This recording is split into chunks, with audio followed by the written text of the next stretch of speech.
남편이 우리 모녀를 위해 비행기표를 예매했다.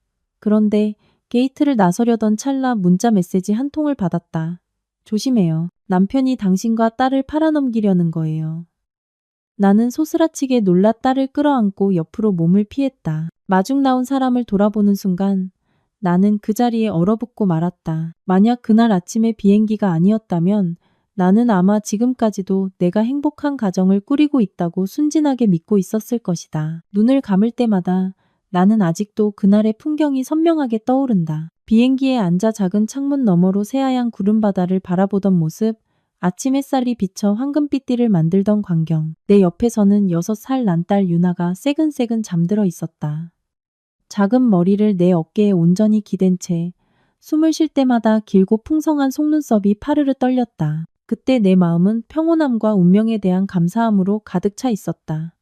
진심으로 내가 행운아라고 생각했다. 내 이름은 서연, 32살이고 결혼한 지 7년째다. 남편 민주는 건설 회사 엔지니어다. 겉으로는 무뚝뚝해 보여도 책임감이 강한 사람이다. 적어도 그때의 내 생각은 그랬. 우리는 대학 시절에 만나 졸업 후 서울로 와 자리를 잡았. 반지하 단칸방에서 살며 매일 라면으로 끼니를 때우고 한 푼 두 푼 악착같이 모아 마침내 작은 아파트를 장만했고 유나의 방도 따로 만들어 주었다. 양가 부모님은 모두 내가 남편을 잘 골랐다고 칭찬하셨다. 나는 부부가 한마음으로 열심히 일하면 인생은 배신하지 않을 거라고 믿었다. 이번 제주도 여행은 민준이 먼저 계획한 것이었다. 그는 요즘 내가 너무 말라 보이고 밤늦게까지 일하느라 잠도 제대로 못 자고 회사와 집, 육아 사이에서 쉴 틈이 없어 보인다고 했다. 비행기 타기 3일 전 민주는 서재에서 밤늦게까지 일하다 거실로 나왔다. 그는 양 관자놀이를 문지르며 피곤한 미소를 지었다. 서연아, 유나랑 며칠 제주도 가서 바람 좀 쐬고 올래? 나 이 프로젝트만 마무리하면 늦어도 3일 뒤에 바로 따라갈게. 우리 어디 제대로 놀러 간 지 오래됐잖아. 나는 망설이며 그를 쳐다봤다. 당신 혼자 집에 괜찮겠어? 나랑 애가 멀리 가 있으면 나도 불안할 것 같은데. 그냥 당신 시간 될 때 다 같이 가면 더 좋잖아. 민주는 내 옆으로 다가와 앉아 내 어깨를 감싸 안았다. 그의 목소리는 낮고 단호했다. 요즘 내가 당신이랑 유나한테 너무 소홀했던 거 알아. 이 프로젝트만 성공하면 승진 기회도 커. 그럼 앞으로 우리 가족 더 잘 챙길 수 있어. 며칠만 먼저가 있어줘. 보상이라고 생각해. 비행기 표랑 호텔 다 예약했어. 당신이 예전에 TV에서 보고 감탄했던 그 루프탑 가든 있는 펜션이야. 나는 순간 멈칫했다. 정말이었다. 몇 달 전 여행 프로그램을 보다가 언덕 위에 지어진 한 펜션의 아름다운 정원과 밤하늘의 별처럼 반짝이는 조명을 보고 나도 모르게 중얼거렸다. 정말 예쁘다. 우린 언제 저런 데서 묵어보나. 나는 말하고 잊어버렸는데 민주는 그걸 기억하고 있었다. 그는 핸드폰을 열어 예약 확인 메시지를 보여주었고 세심하게 여행 일정까지 짜놓았다. 첫째 날은 시내 관광, 둘째 날은 해변, 셋째 날은 날씨가 좋으면 폭포에 가는 것까지. 모든 것이 흠잡을 데 없이 명확하고 꼼꼼했다. 그때 민준의 얼굴은 과거 12제곱미터짜리 단칸방에서 나와 함께 라면을 먹던 그 남자의 익숙한 눈빛 그대로였다. 내 마음이 부드럽게 녹아내리는 것을 느꼈다. 남자에게는 스트레스가 많은 시기가 있기 마련이고 마음속에 아내와 자식이 있다면 그걸로 충분하다고 생각했다. 나는 고개를 끄덕였다. 알았어, 당신 말 들을게.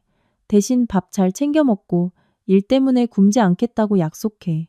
3일 뒤에는 꼭 와야 해. 약속 어기면 안 돼. 민주는 웃으며 손을 들어 장난스럽지만 단호한 목소리로 말했다. 네, 여보. 시키는 대로 하겠습니다.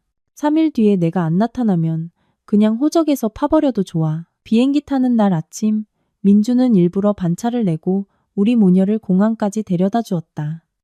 그는 유나를 안았고 나는 캐리어를 끌었다. 수속을 마치고 보안 검색대로 들어가기 전 그는 계속해서 당부했다. 도착하면 바로 문자 하나 보내주고 택시 타면 차량 번호 찍어서 보내줘. 밤늦게 돌아다니지 말고 무슨 일 있으면 아주 작은 일이라도 바로 전화해. 알았지? 유나가 아빠 목을 끌어안고 동그란 눈으로 물었다. 진짜 올 거지? 아빠 약속했어. 손가락 걸고 약속해, 아빠. 민주는 진지하게 새끼손가락을 내밀어 딸과 약속하며 웃었다. 아빠가 유나 속이면 아빠는 강아지다 멍멍. 그때 그 반 농담 섞인 말이 나를 웃게 했다. 훗날 그가 정말 개만도 못한 취급을 당하게 될 줄은 꿈에도 몰랐. 비행기가 이륙하고 도시는 구름 아래로 점점 작아졌다. 유나는 창가에 앉아 구름을 보다가 나에게 제잘거렸다. 엄마, 제주도에는 유채꽃 많아? 드라마에서처럼 바람 많이 불어? 나는 웃으며 아이의 외투를 여며주었다. 바람은 불지만 정말 예뻐. 내리면 바로 알게 될 거야. 아이는 몇 마디 더 하다가 피곤했는지 내 어깨에 머리를 기대고 어느새 잠이 들었다. 가만히 앉아 아이가 자는 모습을 보니 마음이 차분해졌다. 아무리 바쁘고 세상이 험난해도 이 아이만 곁에 있다면 인생은 살 가치가 있다고 느꼈다. 비행기는 고원의 특유의 서늘한 공기 속으로 착륙했다. 게이트를 나서자마자 차가운 바람이 스며들었다. 유나는 나에게 바싹 붙으며 말했다. 엄마, 너무 추워. 냉장고 같아. 나는 웃으며 아이의 목도리를 둘러주었다. 공항은 모자를 쓰고 외투를 걸친 사람들로 붐볐다. 캐리어를 끄는 바퀴 소리가 타일 바닥 위로 요란하게 울렸다. 나는 캐리어를 끌며 유나의 손을 꼭 잡고 3일 뒤 민준이 오면 아이가 얼마나 기뻐할까 생각했다. 입국장을 지날 때 민준이 서울에 있다는 걸 알면서도 습관적으로 주위를 둘러보았다. 마치 기적을 바라는 사람처럼. 물론 익숙한 모습은 보이지 않았다. 나는 속으로 웃으며 스스로를 다정하다고 타일렀다. 딸을 데리고 한쪽 구석에 서서 쉬었다. 민준에게 우리 모녀 잘 도착했어라고 카톡을 보내려 핸드폰을 꺼냈다. 화면 잠금을 풀자마자 카톡 하는 메시지 알림음이 시끄러운 공간 속에서 유난히 날카롭게 울렸다. 민준이 먼저 보냈나 보다 생각하며 미소를 띤 채 메시지 아이콘을 눌렀다. 하지만 화면에 나타난 것은 낯선 번호였다. 저장되지 않은 국내 번호. 메시지는 아주 짧은 한 문장이었지만 글자 하나하나에 가시가 돋친 듯했다. 조심해요. 남편이 당신과 딸을 팔아넘기려는 거예요. 나는 그 자리에 얼어붙었다. 눈은 화면을 보고 있었지만 글자들이 흐릿하게 번지는 것 같았다. 심장이 누군가 꽉 쥐는 것처럼 쿵쾅거리며 무겁게 뛰었다. 유나의 손을 잡고 있던 내 손에 무의식적으로 힘이 들어가 아이가 아야 하고 소리쳤다. 엄마, 손 아파. 나는 깜짝 놀라 손에 힘을 풀고 누군가 갑자기 아이를 낚아챌까봐 두려워 아이를 몸쪽으로 바싹 끌어당겼다. 주위는 온통 낯선 얼굴들이었다. 사람들이 오가며 웃고 통화하고 있었다. 하지만 갑자기 수십 개의 눈이 나를 몰래 지켜보는 듯한 기분이 들었다. 말도 안 돼. 잘못 보냈겠지. 나는 침을 삼키며 스스로를 진정시키려 애썼다. 민준과 나는 7년 동안 살면서 큰 소리로 싸운 적도 없었다. 그는 아이를 사랑하고 양가 부모님께도 잘했다. 일에 욕심이 많고 가끔 무심할 수는 있어도 인터넷 뉴스에나 나올 법한 아내와 자식을 파는 그런 사람은 절대 아니었다. 나는 합리적인 설명을 찾으려 애썼다. 누군가의 악의적인 장난이거나 신종사기 수법일까? 하지만 생각할수록 마음이 차가워졌다. 나는 고개를 들어 공항호를 빠르게 훑어보았다. 캐리어를 끄는 사람들, 팻말을 들고 사람을 기다리는 사람들, 카페에 들르는 사람들, 모든 것이 평범했다. 하지만 내 머릿속에서는 희미한 두려움이 심장을 옥죄는 덩굴처럼 피어오르기 시작했다. 나는 유나를 큰 기둥 뒤로 끌어당겨 시야에서 벗어나게 하고 아이를 가슴에 꼭 안았다. 짧은 메시지는 화면 위에서 조용히 빛나고 있었다. 그 파란 불빛이 내 얼굴을 차갑게 비췄다. 나는 그때 미처 알지 못했다. 그 익명의 문자 한 통이 내가 견고하다고 믿었던 결혼 생활의 평온한 막을 찢어버리고 우리 모녀를 진짜 악몽 속으로 끌어들일 줄은. 그날 밤 모든 소동이 친척들 앞에서 벌어진 후 나는 침대 구석에 몸을 웅크리고 낡은 쿠션을 꼭 껴안았다. 방 안은 벽시계의 째깍 소리가 들릴 정도로 고요했다. 시계 초침 소리 하나하나가 내 가슴을 똑바로 내리치는 것 같았다. 밖에서는 차 소리가 뜸해지고 동네 끝에서 들려오는 개 짖는 소리만 간간히 들려왔다. 그때서야 나는 가슴속에 쌓인 서러움이 얼마나 큰지 입을 열기만 해도 쓴맛이 느껴질 정도로 목이 메어옴을 실감했다. 엄마가 부엌 행주를 손에 든 채 방으로 들어오셨다. 엄마는 침대 가장자리에 앉아 아주 작은 한숨을 내쉬고는 나지막이 나를 불렀다. 딸아? 그 한마디에 누군가 수도꼭지를 튼 것처럼 눈물이 쏟아져 나왔다. 나는 쿠션에 얼굴을 파묻고 소리내어 울지 않으려 애썼지만 어깨는 계속해서 들썩였다. 엄마는 내 등을 가만히 쓸어주셨다. 옛날 내가 열이 났을 때 달래주시던 것처럼 느리고 부드러운 손길이었다. 한참 후에야 엄마가 입을 열었다. 느리지만 단단한 목소리였다. 울고 싶으면 실컷 울어. 마음이 좀 가벼워지게. 하지만 울고 나서는 정신 차리고 앞날을 생각해야지. 내 인생은 아직 길어. 잔치 한 번. 사람들 말 몇 마디에 내 인생 전부를 망칠 수는 없어. 나는 흐느끼며 말했다. 하지만 엄마도 보셨잖아요. 시어머니랑 시누이가 나를 어떻게 무시하는지. 그 사람들은 날 돈 찍어내는 기계로 생각해요. 얼마를 내놓으라면 내놓고 굴욕을 참으라면 참아야 하는 줄 알아요. 저도 마음이 없는 게 아니에요. 하지만 오늘 그 집에는 더 이상 내 자리가 없다는 걸 깨달았어요. 이 말을 하니 사람들 앞에서 뺨이 타는 듯했던 따귀와 시어머니의 날카로운 눈빛이 다시 떠올랐다.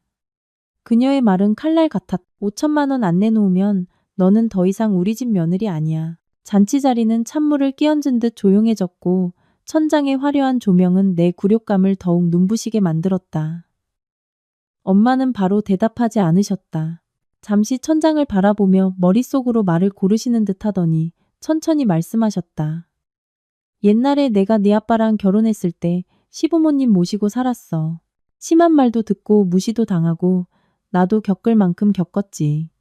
하지만 내가 참았던 건 그때는 내가 가진 게 아무것도 없었고 약했고 갈 길이 없었기 때문이야. 하지만 너는 지금 달라. 너는 직업도 있고 월급도 있고 내 자리가 있어. 네가 남편을 사랑해서 할 만큼 했으면 된 거야. 사람들이 그 가치를 몰라주면 더 이상 내 인생을 걸지 마. 나는 엄마를 돌아보았다. 얼굴에는 주름이 자글자글했지만 눈빛은 이상하리만치 차분했다. 갑자기 마음속에서 감사함과 함께 후회가 밀려왔다. 몇 년 동안 시댁 챙기느라 엄마를 제대로 찾아뵙지 못했던 것에 대한 후회였다. 엄마, 만약에 내가 분가에서 나오면 화낼 거야? 나는 떨리는 목소리로 물었다. 엄마는 내 눈을 똑바로 바라보며 한 글자 한 글자 힘주어 말했다. 네가 계속 짓밟히면서도 나올 용기가 없다면 그때는 화를 내겠지. 하지만 네가 네 인생을 스스로 결정하겠다면 엄마는 널 가엾게 여길지언정 절대 화내지 않아. 그 말은 내 마음속에 닫혀있던 문을 세게 두드리는 것 같았다. 문득 내가 시댁에 돈을 붙일 때마다 겪었던 일들이 떠올랐다. 시어머니는 돈을 받고도 싸늘한 표정이었고 시누이는 비꼬는 말을 던졌다. 언니는 월급 많이 받으니까 시댁 챙기는 게 당연하죠. 뭘 그리 생색내요. 그리고 내 남편, 그는 항상 침묵했다. 기껏해야 에이, 그냥 둬. 어머니 성격이 원래 저러시잖아. 신경 쓰지 마라고 말할 뿐이었다. 나는 수년 동안 그렇게 스스로를 위로했다. 여자는 시집 가면 조금 참고 살아야 한다고. 그렇게 한 번, 두 번 참았던 것이 몇 년이라는 세월이 되어버렸다. 그날 밤 나는 거의 뜬 눈으로 밤을 새웠다. 밖에서는 바람이 마당 앞 망고나무 잎사귀를 스치며 사락사락 소리를 냈다. 그 소리는 내 머릿속에 복잡한 생각들을 더욱 휘저었다. 나는 막 사회생활을 시작했을 때 살던 작은 원룸을 떠올렸다. 야근하고 늦게 돌아와 차가운 도시락을 싸구려 형광등 아래서 먹던 날들을 생각했다. 주말에 아르바이트하느라 거칠어졌던 내 손을 생각했다. 그 모든 돈은 나중에 거의 다 시댁으로 흘러들어갔다. 반면 친정엄마에게는 몇 번 용돈을 드려도 다시 돌려주셨다. 너나 써? 무슨 일 있을지 모르니 비상금으로 갖고 있어. 엄마는 이렇게 사는 거 익숙해. 새벽이 가까워지자 나는 일어나 엄마 집의 방안을 둘러보았다. 작고 낡았지만 깨끗하고 따뜻했다. 식탁 위에는 엄마가 따뜻한 물 한 잔과 빵 두 조각을 놓아두셨다. 언제 일어나신 걸까? 문득 나는 더 이상 두렵지 않다는 것을 깨달았다. 시댁에서 무슨 말을 할지, 그들이 전화해서 비난할지, 이웃들이 수군거릴지 아무것도 두렵지 않았다. 내가 유일하게 두려운 것은 만약 오늘 내가 용기를 내지 못한다면 몇 년 뒤에 나 자신을 알아보지 못하게 될 것이라는 사실이었다. 아침을 먹고 나는 심호흡을 한 뒤 엄마에게 말했다. 오늘 오후에 시댁에 한번 다녀올게요. 짐 챙겨서 따로 살려고요. 엄마는 놀라지 않고 고개를 끄덕였다. 그저 차분하게 다투지도 말고 울지도 말라고 당부하셨다. 너는 도망치는 게 아니야. 너는 네 자신을 존중하기 때문에 나서는 거야. 그 말씀을 마음에 새겼다. 오후에 나는 익숙한 버스를 타고 시댁으로 향했다. 길도 그대로, 가로수도 그대로였지만 내 마음만은 달라져 있었다. 대문을 들어서자 시어머니가 마당 한가운데에 팔짱을 끼고 굳은 얼굴로 서 계셨다. 시누이는 돌 의자에 앉아 핸드폰을 만지작거리다가 내가 온 것을 보고는 힐끗 쳐다보고 다시 고개를 돌렸다. 아무도 인사 한마디 건네지 않았다. 나는 차분하게 인사했다. 어머니, 저 왔어요. 시어머니는 흥소리를 냈다. 왔으면 이제 어쩔 셈이야? 5천만 원은 언제 갚을 건데? 너 때문에 이 집안 체면이 말이 아니야. 나는 그녀를 똑바로 쳐다보며 느리지만 분명하게 말했다. 짐 가지러 왔어요. 그리고 돈은 못 드려요. 빌린 적도 없고 약속한 적도 없고 동의한 적도 없어요. 그건 동서 공무원 합격 축하 파티였잖아요. 30 테이블을 부르든 말든 그건 자유지만 제 책임은 아니에요. 시누이가 벌떡 일어나 눈을 부라렸다. 언니, 그게 무슨 말이에요? 여태까지 언니가 이 집에 돈 보내왔잖아요. 아니면 이제 와서 아까워졌어요? 나는 피하지 않고 돌아섰다. 예전에는 시댁 식구들을 아끼는 마음에 며느리로서 보탬이 되고 싶어서 보냈어요. 하지만 어제 사람들 앞에서 어머니가 제 뺨을 때리고 빚쟁이 취급하며 5천만 원을 내놓으라고 하셨을 때 그때 깨달았어요. 제 마음이 헛된 곳에 있었다는 걸요. 이 말을 하니 뺨이 아직도 따귀의 흔적이 가시지 않은 것처럼 따끔거리는 것 같았다. 마당은 몇 초간 조용했다. 그러다 시어머니가 으르렁거렸다. 네가 감히 나한테 그렇게 말대꾸를 해? 그래서 이제 친정 편들겠다는 거지? 좋아. 그럼 당장 이 집에서 나가. 이제부터 며느리니 뭐니 그런 소리 하지도 마. 그 말을 듣는데 마음이 이상하게 가벼워졌. 그토록 듣기 두려워했던 말이 이제는 나를 해방시키는 말이 되었다. 나는 담담하게 대답했다. 네, 저도 이제 며느리 노릇 못하겠습니다. 오늘 짐 챙겨서 내일 이사할게요. 이제부터 제가 번 돈은 제 자신과 저희 엄마를 위해 쓰겠습니다. 어머니와 모두들 건강하세요. 나는 방으로 들어가 옷장을 열었다. 몇 벌의 옷이 단정하게 걸려 있었고 개인 용품은 한쪽 구석에 쌓여 있었다. 그것들을 보니 문득 깨달았다. 지난 몇 년간 시댁에 살면서도 나는 단 한 번도 나만의 공간을 제대로 꾸며본 적이 없었다. 옷을 하나하나 캐리어에 담을 때 더 이상 손이 떨리지 않았다. 옷 한 벌을 접을 때마다 하나의 기억이 닫혔고 한 번의 인내가 끝났다. 문 밖에서는 시누이가 계속 중얼거리며 욕을 했고 시어머니는 가끔 소리를 질렀지만 모든 소리가 점점 멀게만 느껴졌다. 캐리어 지퍼를 열고 닫는 소리만 선명하게 들렸다. 캐리어를 끌고 마당으로 나왔을 때 나는 멈춰서서 고개를 숙였다. 저 가보겠습니다. 아무도 대답하지 않았다. 나는 돌아서서 걸어나갔다. 이상하게도 어깨가 더 꼿꼿하게 펴지는 것 같았다. 저녁 바람이 얼굴에 불어왔다. 이웃집에 밥 짓는 연기 냄새, 어디선가 들려오는 아이들의 웃음소리, 모든 것이 새로운 시작을 환영하는 듯했다. 내 마음속에서 엄마의 목소리가 다시 울려 퍼졌다. 혼자인 걸 두려워하지 마라. 사람들 곁에 있으면서도 외로운 게 더 무서운 거야. 그날 밤 엄마 집에 낡은 침대에 누워서야 나는 비로소 안도의 한숨을 내쉴 수 있었다. 앞으로 헤쳐나가야 할 일들이 많았다. 결혼 생활, 법적인 문제, 내 신분. 하지만 적어도 나는 첫걸음을 뗐다. 그리고 이제부터 내 모든 결정은 다른 사람의 기분을 맞추기 위해서가 아니라 나 자신이 평온할 자격이 있기 때문에 내려질 것이라는 것을 알았다. 다음 날 아침, 나는 평소보다 일찍 일어났다. 새로운 아침 햇살이 창틈으로 비쳐 들어와 낡았지만 따뜻한 벽을 비추었다. 엄마는 이미 일어나 계셨다. 작고 여인 몸이었지만 부엌에서 무언가를 분주하게 준비하는 모습은 재빨랐다. 갓 끓인 흰죽의 향기가 은은하게 피어올랐다. 시댁에서 7년 동안 한 번도 온전히 느껴보지 못했던 평온한 느낌이었다. 내가 낡은 나무 식탁에 앉아 엄마는 죽 한 그릇을 내 앞에 놓아주셨다. 많은 것을 묻지 않고 그저 속 따뜻하게 조금이라도 먹어. 그리고 나서 생각하자라고 조용히 말씀하셨다. 그 부드럽고 따뜻한 목소리에 목이 메었다. 나는 조용히 내라고 대답하며 죽을 먹는 동안 엄마의 눈길을 살폈다. 엄마의 눈에는 걱정과 연민이 담겨 있었지만 결코 비난은 없었다. 그 사실이 내 마음을 부드럽게 만들었다. 8시쯤 남편 민준에게서 카카오톡 메시지가 쏟아졌다. 17개나 되는 메시지는 하나같이 길었고 화남과 놀람, 걱정이 뒤섞인 다급한 어조였다. 너 지금 어디야? 집에 와서 제대로 얘기 좀 해. 어떻게 말도 없이 나가. 엄마가 너 버릇없다고 하시잖아. 무슨 일이든 차근차근 얘기해야지. 나 지금 집으로 가는 중이야. 나는 화면을 보며 손을 약간 떨었다. 민준이 무서워서가 아니었다. 수년간 함께 살아오면서 나는 민준이 시어머니가 잘못했을 때 침묵할 수 있다는 것을 잘 알았다. 하지만 그는 단 한 번도 나를 최우선으로 둔 적이 없었다. 언제나 어머니 성격이 급해서 그래. 네가 좀 참아. 이 집 사람들 다 너 아끼는 거 알잖아. 같은 말뿐이었다. 예전에는 그 말에 마음이 약해졌었다. 하지만 어제 사람들 앞에서 맞은 따귀 한 번, 5천만 원 내놔라는 말 한마디가 그 모든 아낌이 얇은 껍데기에 불과했다는 것을 드러냈다. 엄마는 내 표정이 변하는 것을 보고 조용히 물으셨다. 내 남편 전화니? 나는 가볍게 고개를 끄덕였다. 엄마, 오늘 민준 씨 한번 만나서 확실히 해야 할 것 같아. 엄마는 내 어깨에 손을 얹고 가볍게 주물렀다.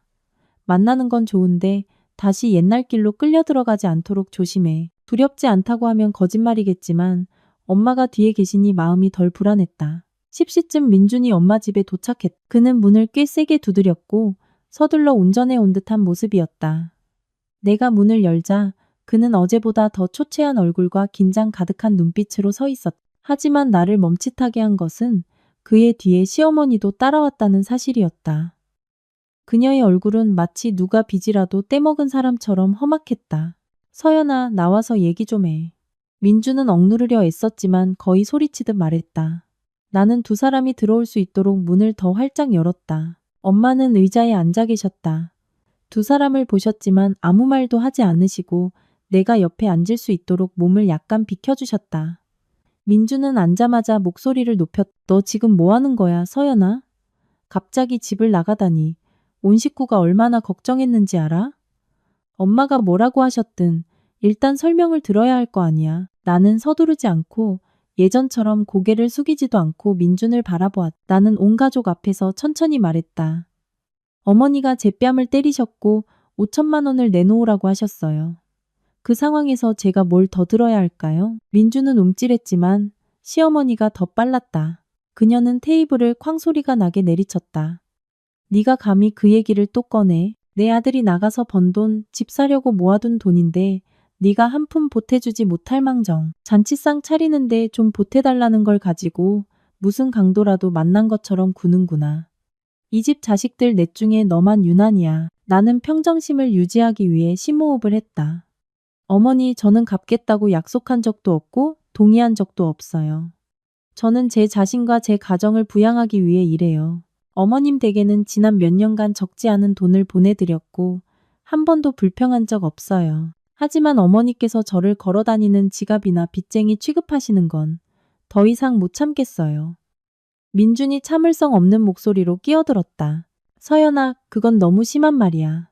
어머니는 연세도 있으시고 성격이 급하셔서 그런 거잖아. 별것도 아닌 일 가지고. 네가 그렇게 빡빡하게 구니 누가 너랑 얘기를 하겠어. 일단 집에 가자. 가서 차차 얘기하자. 나는 민준을 똑바로 쳐다보았다. 그 순간 나는 문득 깨달았다. 나를 가장 지치게 하는 것은 시어머니도 시누이도 아닌 결코 내 편에 서주지 않는 남편이라는 사실을. 민준 씨, 나한테 그 말 하려고 여기까지 온 거예요? 당신을 사랑하니까 하는 말이야. 민준이 쏘아붙였다. 나는 고개를 저었다. 억누른 감정 때문에 목소리가 쉬어 있었다. 사랑했다면 수십 명 앞에서 어머니가 내 뺨을 때리도록 내버려 두지 않았겠죠. 사랑했다면 이 집안의 모든 짐을 나 혼자 짊어지게 하지 않았겠죠. 사랑했다면 내 손을 잡고 서연아, 이리 와. 내가 내 곁에 있을게. 라고 한마디라도 해줬겠죠. 하지만 당신은 그러지 않았어요. 민주는 할 말을 잃었다. 나는 말을 이었다. 부드럽지만 단단하게. 지난 7년 동안 나는 당신에게 나와 어머니 사이에서 선택하라고 강요한 적 없어요. 항상 당신 가족을 존중했어요. 하지만 이제는 내가 이방인 취급받는 그 집에서 더는 살 수 없어요. 저는 결심했어요. 시어머니가 벌떡 일어나 나를 손가락으로 가리켰다. 그 말은 이혼하겠다는 거냐? 잘 됐네. 우리 집은 은혜도 모르는 사람 안 붙잡아. 그때서야 엄마가 입을 열었다. 목소리는 크지 않았지만 힘이 있었다. 사부인 서연이는 제 딸이지 돈 찍어내는 기계가 아닙니다. 사람들 앞에서 애뺨을 때린 것도 사부인 잘못이고 돈을 요구한 것도 사부인 잘못입니다. 이제 얘가 제 집에 와서 잠시 머무는데 여기까지 와서 그런 식으로 소리 지르는 걸 보니 그 집에서 나오는 게 맞다고 생각되네요. 시어머니는 말문이 막혀 얼굴이 새빨개졌다.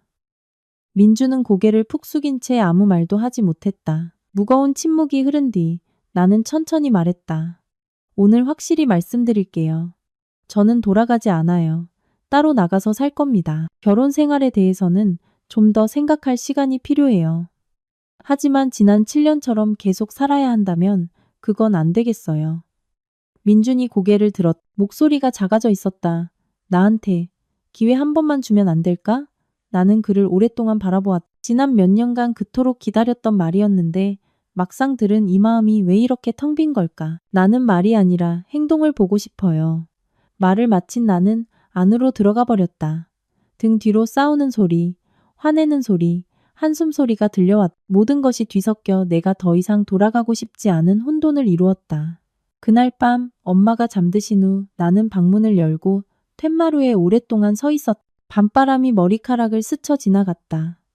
몇 년 만에 처음으로 나는 진정한 의미의 고요함을 느꼈다. 억눌려서 생긴 침묵이 아니라 새로운 시작의 고요함이었다. 내일은 길 것이고 수군거림도 있을 것이고 압박도 있을 것이고 아직 아물지 않은 상처도 있을 것임을 알았다. 하지만 적어도 나는 절반의 길을 걸어왔다. 그 후 며칠은 이상한 리듬 속에서 흘러갔다. 평온하면서도 불안했다. 시댁을 나온 지 사흘이 지났지만 머릿속에는 여전히 다툼 소리, 테이블 치는 소리, 내가 의지처라고 여겼던 집에서 시어머니가 내 얼굴을 가리키던 모습이 맴돌았다. 하지만 엄마 곁에서는 식탁에 앉아 물 끓는 소리만 들어도 마음이 훨씬 가벼워졌다. 마치 보이지 않는 손이 가슴속에 엉킨 매듭을 하나씩 풀어주는 것 같았다. 엄마는 내가 생각이 많은 것을 아셨지만 이렇게 해라, 저렇게 해라 말씀하지 않으셨다. 그저 조용히 밥을 차려주시고 다림질한 깨끗한 옷을 준비해 주시고 매일 밤 오늘은 괜찮았니? 라는 한마디만 물으셨다. 그것만으로도 나는 한 번도 느껴보지 못했던 따뜻함을 느꼈다. 집을 나온 지 나흘째 되는 아침, 내가 식탁을 닦고 있을 때 전화벨이 울렸다. 민준이었다. 나는 화면을 오랫동안 바라보았다. 손가락은 통화 버튼 위에 있었지만 누르지 못했다. 익숙한 문 앞에 서 있지만 그 뒤가 깊은 낭떠러지일까 두려운 사람처럼 몇 초 후 나는 심호흡을 하고 전화를 받았다. 민준의 목소리는 쉬어 있었고 실망감이 묻어났다. 서연아, 출근했어? 나 지금 당신 회사 앞이야. 나는 순간 얼어붙었다. 마지막으로 그가 회사 앞에서 나를 기다렸던 것은 내가 유나를 임신 3개월째였을 때였다. 그때 그는 닭죽이 든 통을 들고 있었고 나는 배를 감싸 안고 킥킥 웃었다. 하지만 지금 내 마음은 차갑기만 했다. 나는 대답했다. 오늘 쉬어요. 할 말 있으면 전화로 해요. 민주는 몇 초간 침묵하더니 한숨을 쉬었다. 직접 만나고 싶어. 10분만 내줘. 나는 고민했다. 이 애매한 상황을 길게 끌고 싶지 않았다. 나 스스로 앞으로 나아가기 위해서라도 명확함이 필요했다. 결국 나는 말했다. 골목 입구 카페로 와요. 내가 나갈게요. 나는 외투를 걸치고 엄마에게 인사한 뒤 밖으로 나섰다. 아침 바람이 부드럽게 불었다. 옆집에서 갓 구운 빵 냄새가 따뜻하게 풍겨왔지만 내 속은 계속해서 뒤틀렸다. 내가 카페에 도착했을 때 민주는 창가 자리에 앉아 있었다. 두 손을 깍지 낀 채 얼굴은 지쳐 보였다. 나를 보자 그는 벌떡 일어나 의자를 빼주었다. 몇 년 동안 하지 않았던 행동이었지만 나는 그저 거리를 두고 앉았다. 민준이 먼저 입을 열었다. 며칠 전의 날카로운 모습과는 다른 작은 목소리였다.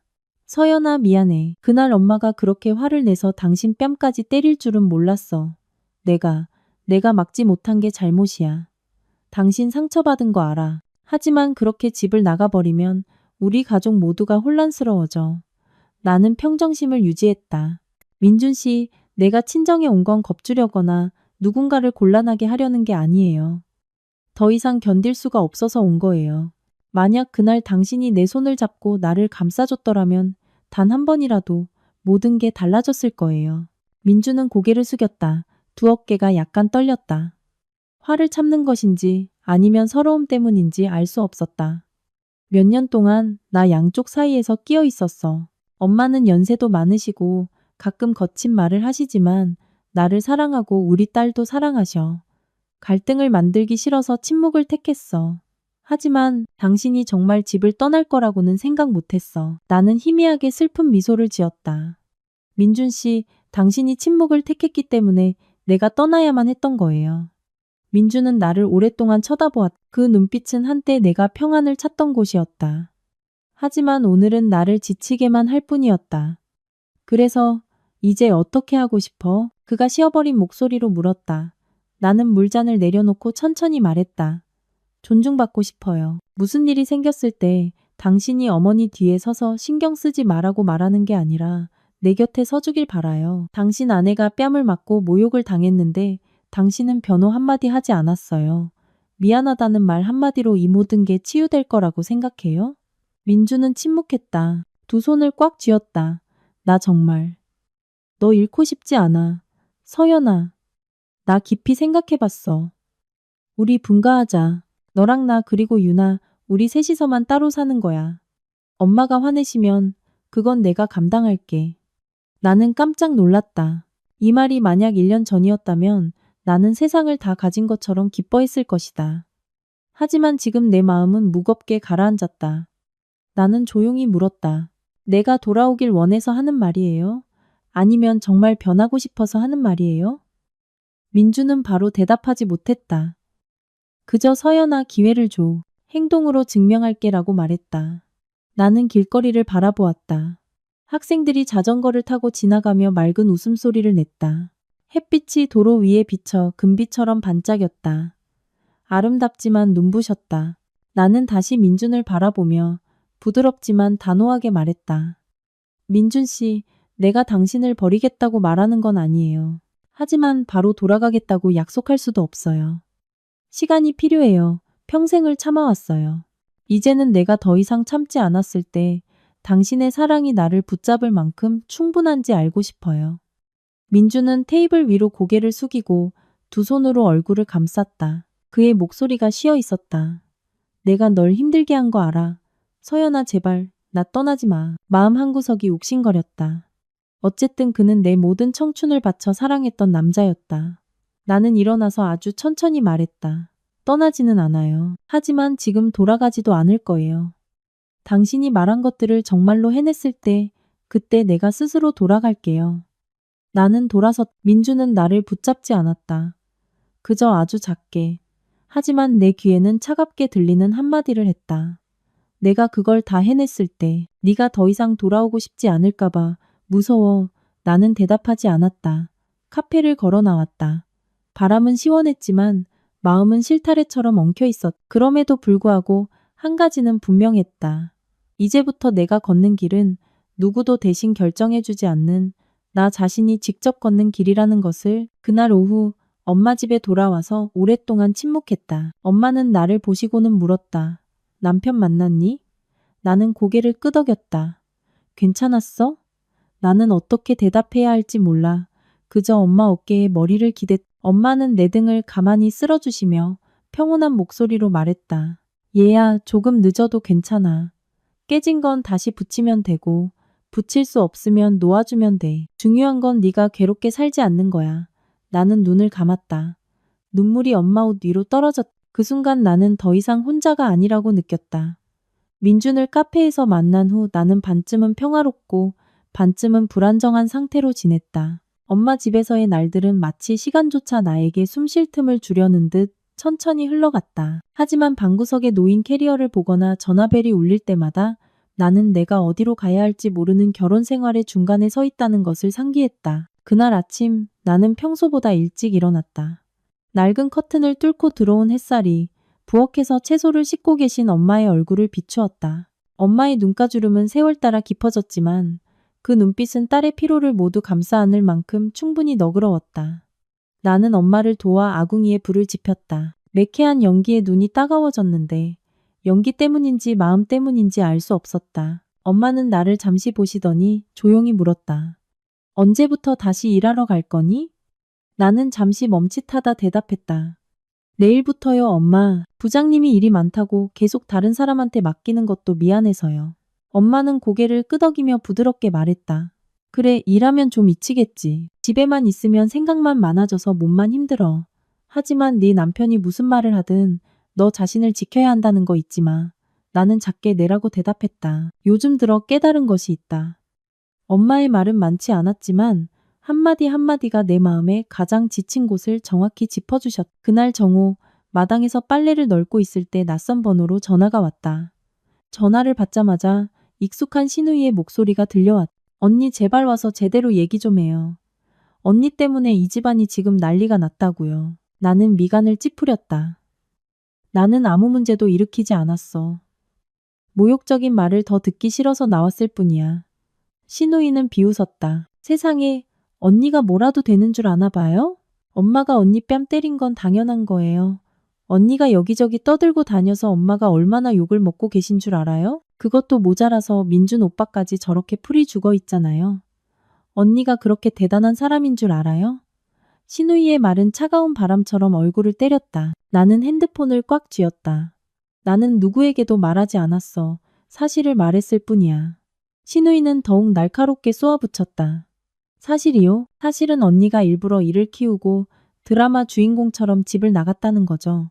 돈 좀 번다고 사람 무시해도 되는 줄 아나 본데 그 5천만 원 갚을 거예요, 말 거예요? 확실히 말해요. 나는 차갑게 말했다. 안 갚아. 빚진 적도 없어. 그리고 계속 그런 식으로 모욕적으로 말할 거면 이만 끊을게. 내가 말을 마치자마자 저쪽에서 소리쳤다. 언니가 전화 끊으면 이 집안이랑 영 끊을 줄 알아요. 나는 더 이상 떨지 않고 바로 대답했다. 나는 이미 그 집에서 나왔어. 누가 끊을 필요도 없어. 그리고 나는 더 이상 상처받을 말을 듣기 전에 전화를 끊었다. 팔이 약간 떨렸지만 더 이상 두려움 때문이 아니었다.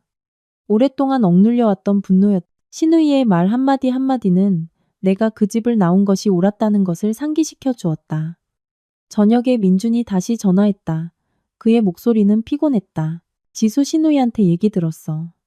서연아, 걔랑 싸우지 마. 나는 비웃었다. 나는 사실을 말했을 뿐이에요. 걔가 나한테 뭐라고 했는지 듣기는 했어요? 민주는 몇 초간 침묵하더니 말했다. 들었어. 하지만 너도 이해해야지. 애가 아직 어려서 말을 심하게 하잖아. 그걸 마음에 담아두고 그래. 그 말은 내 심장을 아주 익숙하게 찔렀. 지난 7년 동안 단 한 번도 변하지 않았던 그 느낌.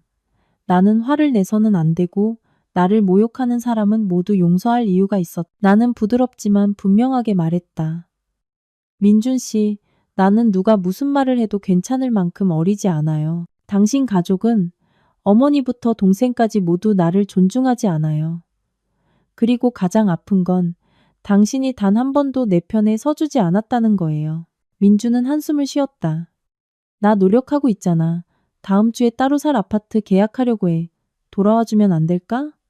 나는 약간 기운이 빠지는 것을 느꼈다. 나는 당신이 변하길 바라는 거지 책임감이나 내 압박 때문에 분가하는 걸 원하는 게 아니에요. 민주는 아주 작게 말했다. 너랑 조용히 살고 싶어서 나가는 거야. 나 충분히 생각했어. 엄마가 화내시면 내가 감당할게. 너만 돌아오면 돼. 나는 오랫동안 침묵했다. 그의 그 바람은 진심일지도 모른다. 하지만 나는 다른 한 가지를 부인할 수 없었다. 나는 두려웠다. 몇 달 뒤에 모든 것이 다시 원점으로 돌아갈까봐. 나 혼자만 화합을 위해 애쓰는 사람이 될까봐. 나는 천천히 대답했다. 민준 씨, 만날 수는 있어요. 하지만 지금 당장 결정할 수는 없어요. 그날 밤 나는 텐마루에 오랫동안 앉아 하늘이 어두워지는 것을 보았다. 엄마는 아무것도 묻지 않으시고 따뜻한 차 한 잔을 가져다 내 옆에 앉으셨다.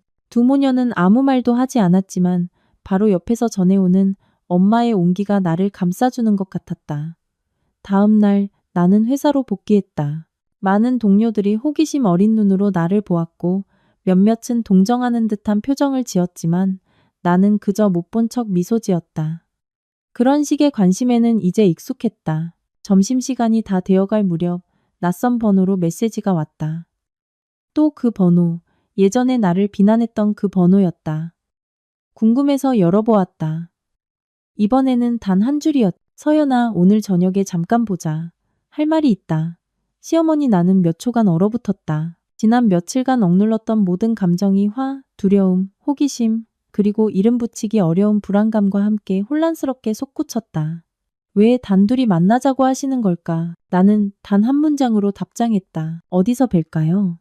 곧바로 시댁 근처의 한 카페 주소가 왔다. 예전에 민준이 퇴근하기를 기다리며 유나를 몇 번 데리고 갔던 곳이었다. 심장이 빠르게 뛰었지만 이번에는 두려움 때문이 아니었다. 이 만남이 많은 것을 결정할 것이라는 것을 알았기 때문이다. 그날 저녁 거울 앞에서 머리를 정돈하며 나는 오랫동안 나 자신을 바라보았다. 거울 속 눈빛은 더 이상 순종적인 눈빛이 아니었다. 내가 가졌다고 생각지도 못했던 강인함이 있었다. 내가 집을 나설 때 엄마는 문 앞에서 아주 작지만 힘있는 한마디를 하셨다. 다녀오너라, 딸아. 엄마가 네 뒤에 있다. 나는 알았다. 오늘 밤 무슨 말을 듣게 되든 나는 더 이상 몇 주 전에 그 떨던 여자가 아니라는 것을. 나는 약속 시간보다 10분 정도 일찍 카페에 도착했다. 카페는 작은 골목에 있었고 처마에 걸린 노란 불빛이 따뜻한 빛을 들이우고 있었다. 조용하고 약간 쌀쌀한 공기가 내 마음을 불안하게 흔들었다.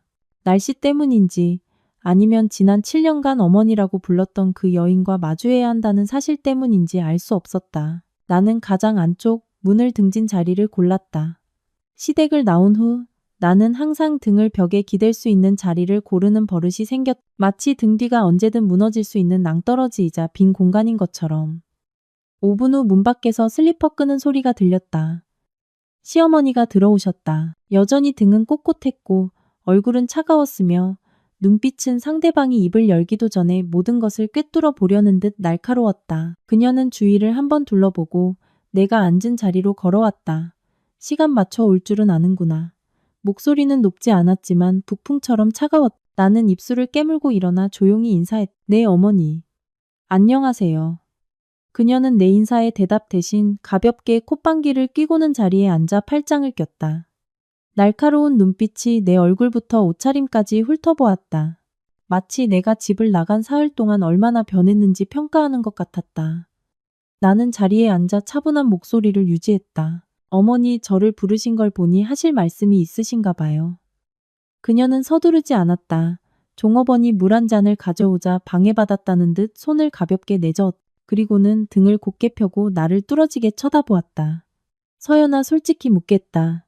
너 정말 민준이랑 헤어질 생각이냐? 나는 그 단도직입적인 질문에 심호흡을 했다. 어머니, 헤어지겠다고 말한 적은 없어요. 하지만 아직 돌아갈 수도 없어요. 시간이 필요해요. 시어머니는 입꼬리를 올렸다. 시간? 결혼이 장난인 줄 알아? 며칠쯤 나가 있으면 사람들이 무릎 꿇고 빌기라도 할 줄 알았어? 나는 입술을 깨물고 최대한 느린 목소리를 유지하려 했었다. 제가 집을 나간 건 누가 빌기를 기다려서가 아니라 제 자신을 구하기 위해서예요. 그 말을 듣자 그녀는 쾅 하고 테이블을 쳤다. 근처에 있던 몇몇 사람들이 깜짝 놀라 돌아보았다.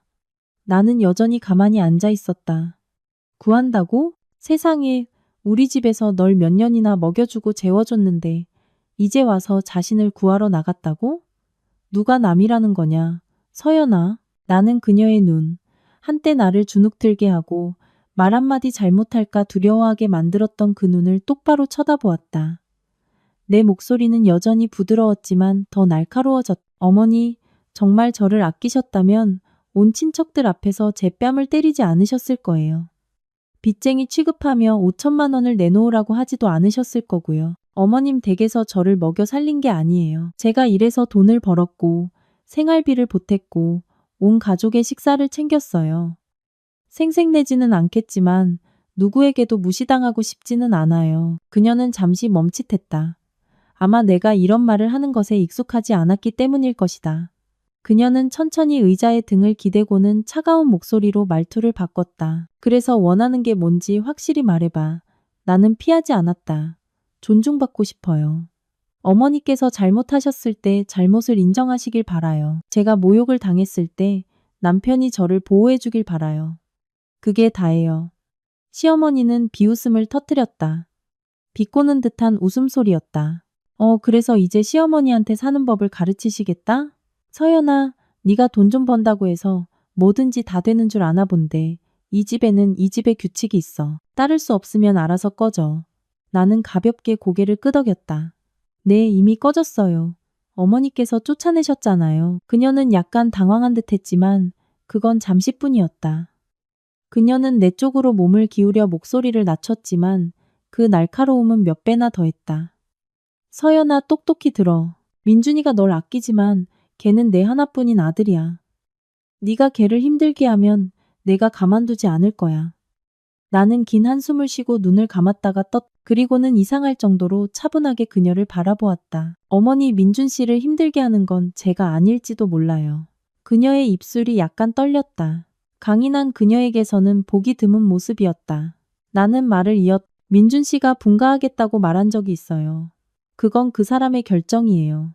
제가 강요한 게 아니에요. 제가 그를 집에서 빼내려 한다고 생각하신다면 그건 오해예요. 어머니께서 제 뺨을 때리시고 저를 꾸짖으시고 5천만 원을 강요하신 것들이 우리 사이를 멀어지게 한 거예요. 그녀는 다시 한번 테이블을 쳤지만 이번에는 손이 약간 떨렸다. 네가 모든 걸 내 탓으로 돌리는구나. 그녀가 으르렁거렸다. 나는 고개를 저었다. 아니요. 저는 사실을 말하고 있을 뿐이에요. 잠시 동안 어색한 침묵이 흘렀다. 그녀는 침묵했고 눈빛에는 감추기 어려운 당혹감이 서려 있었다. 아마 7년 만에 처음으로 내게서 그런 직설적인 말을 들었기 때문일 것이다. 잠시 후 그녀는 주머니에서 작은 종이 한 장을 꺼내 내 앞 테이블 위로 던졌다. 너를 부른 건 이 얘기를 하기 위해서야. 그녀가 말했다. 목소리가 한층 낮아져 있었다. 나는 종이를 펼쳤다. 시댁의 친척들과 가까운 친구들의 이름 목록이었고 그들 이름 뒤에는 금액이 적혀 있었다. 나는 미간을 찌푸렸다. 이게 뭐예요? 어머니? 그녀의 목소리는 더 이상 날카롭지 않고 무언가 씁쓸함이 섞인 듯 가라앉아 있었다. 지수 신우이 공무원 합격 파티 준비하면서 진비지야. 숨기려고 했는데 일이 너무 커져버렸구나. 그날 내 뺨을 때린 건 내 잘못이다. 하지만 너무 스트레스를 받아서 무서웠어. 나는 얼어붙었다. 그녀가 잘못을 인정했다. 나는 그녀에게서 이런 모습을 한 번도 본 적이 없었다. 왜 그렇게 빚이 많은데 아무도 몰랐어요? 내가 아주 조용히 물었다. 그녀는 먼 곳을 바라보았다. 눈가가 약간 붉어져 있었다. 내 체면 때문에. 지수 체면 세워주고 싶어서 크게 버렸는데 다른 집보다 못하다는 소리 듣기 싫어서 그랬어. 몇 사람한테 급하게 빌렸는데 아직 갚지 못하고 있었지. 그건 내 잘못이야. 하지만 화가 나서 너한테 다 쏟아부었어. 미안하다. 나는 할 말을 잃었다. 그녀의 입에서 나온 미안하다는 말이 그날의 따기보다 더 무겁게 느껴졌다. 나는 울지 않았. 그저 그녀를 오랫동안 바라보다가 부드럽게 말했다. 어머니께서 그렇게 알아주시니 됐어요. 하지만 이해하시겠어요? 따기 한 번이 제가 7년 동안 노력했던 화합을 모두 무너뜨릴 수 있다는 걸요. 말 한마디가 저를 이방인처럼 느끼게 할 수 있다는 걸요. 그녀는 고개를 숙였다. 몇 가닥의 흰머리가 이마 위로 떨어져 그녀를 갑자기 작아 보이게 만들었다. 잠시 후 그녀가 서연아, 네가 돌아온다면 5천만 원은 더 이상 요구하지 않겠다. 나도 화내는 거 좀 줄이도록 노력할게. 민준이가 집을 떠나게만 하지 말아다오. 나는 물잔 위에 손을 얹었다. 잔바닥에 차가운 감촉이 손바닥으로 퍼져나갔다. 어머니, 돌아가고 안 돌아가고는 어머니께서 돈을 요구하시느냐 마느냐에 달린 게 아니에요. 제가 더 이상 견딜 수 있느냐 없느냐에 달린 문제예요. 그녀의 눈빛이 올라왔다. 처음으로 거만한 기색 없이 진심 어린 걱정이 담겨 있었다. 그래서 너는 아직 견딜 수 있겠니? 나는 바로 대답하지 않았다. 깊은 숨을 들이쉬고 한 글자 한 글자 말했다. 아직은 모르겠어요. 우리 둘 사이에 긴 침묵이 흘렀다. 하지만 이번에는 이전처럼 무겁지 않았다. 그저 피할 수 없는 꾸밈 없는 진실만이 존재할 뿐이었다. 내가 일어나서 돌아가려 할 때 그녀가 나를 불렀다. 목소리는 크지 않았지만 모든 힘이 다 빠져나간 듯 들렸다. 서연아. 시간이 필요하다면 기다리마. 나는 걸어 나갔다. 마음은 무거우면서도 가벼웠고 가벼우면서도 아팠다. 7년 동안 그토록 바랐던 말을 오늘에서야 들었다.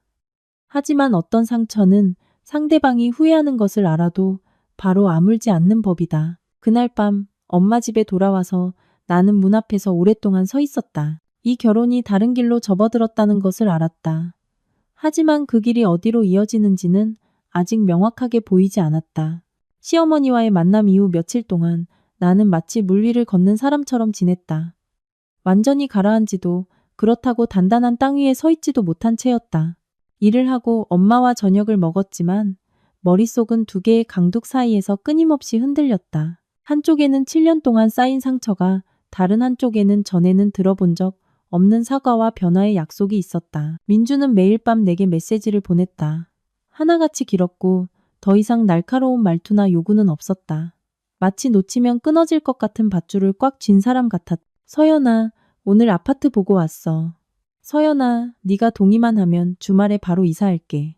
서연아, 보고 싶어. 밥은 잘 챙겨 먹었어? 나는 모든 메시지를 읽었지만 바로 답장하지는 않았다. 그를 애태우려는 것이 아니라 두려웠기 때문이다. 마음이 조금이라도 약해지면 다시 예전의 굴레로 빠져들까봐 내가 고개를 숙이고 참고 견뎌야만 했던, 그리고 다른 사람들은 사과 한마디면 모든 게 해결되던 그 굴레로. 셋째 날 저녁, 엄마와 식사를 마치고 툇마루에 앉아 있었다. 날씨가 약간 쌀쌀했고 옆집에서 불어오는 개수나무 꽃향기가 바람에 실려왔다. 엄마는 무릎을 감싸 안고 하늘을 한참 보시더니 바람처럼 부드럽게 말씀하셨다. 마음속에 있는 얘기 엄마한테 해봐. 나는 작게 한숨을 쉬며 시어머니와의 만남을 전부 이야기했다. 한마디 한마디, 눈빛 하나, 사과할 때에 떨리던 손까지 모두. 엄마는 다 듣고 한참 동안 말이 없으시다가 고개를 끄덕였다. 그래도 변화가 있긴 하네. 나는 엄마를 보며 작은 목소리로 말했다. 하지만 믿어도 될지 모르겠어요. 엄마는 내 손 위에 당신의 손을 얹으셨다. 목소리는 평온했지만 깊이가 있었다. 서연아, 사람은 누구나 실수하고 화가 나서 험한 말을 할 때도 있어. 내 시어머니가 잘못한 건 맞지만 잘못을 알고 고치려고 하는 것도 귀한 거야. 단지 네가 생각해야 할 건 그분이 고치느냐 마느냐가 아니라 네가 아직 남편을 사랑하느냐야. 나는 고개를 숙였다. 손이 약간 떨렸다. 엄마 말이 맞아요. 잘못을 안다고 해서 모든 게 예전으로 돌아가는 건 아니죠. 아직 사랑한다고 해서 모든 걸 용서할 수 있는 것도 아니고요. 나는 목이 메어 잦게 말했다. 아직 사랑하지만 또다시 상처받을까봐 무서워요. 엄마는 내 손을 꽉 쥐셨다. 사랑하면서도 나아가지 못하면 평생 중간에 머물게 돼. 하지만 사랑한다고 해서 무작정 뛰어들면 또 괴로워져. 네가 봐야 할 건 민준이가 진심으로 변하려 하는 건지 아니면 너를 잃을까봐 두려워서 그러는 건지야. 그건 너만이 가장 잘 알 거야. 그날 밤 나는 오랫동안 뒤척였. 가로등 불빛이 창문으로 들어와 흔들리는 나무숲 그림자를 벽에 길게 드리웠다. 나는 그것을 하염없이 바라보다 잠들지 못했다. 자정이 다 되어갈 무렵 핸드폰이 빛났다. 민준에게서 온 메시지였다. 서연아, 나 너희 집 앞이야. 잠깐만, 볼 수 있을까? 나는 깜짝 놀라 벌떡 일어났다. 문은 잠겼고 엄마는 주무시고 계셨다. 나 자신도 어떻게 답해야 할지 몰랐지만 결국 내 발은 저절로 마당으로 향했다. 민주는 정말 거기 서 있었다. 낡은 외투를 입고 바람에 머리가 약간 헝클어진 모습이었다. 나를 보자 그의 눈이 약간 빛났다가 다시 가라앉았다. 나는 대문 가까이 다가갔다. 이 시간에 여긴 어쩐 일이에요? 민주는 침을 삼켰다.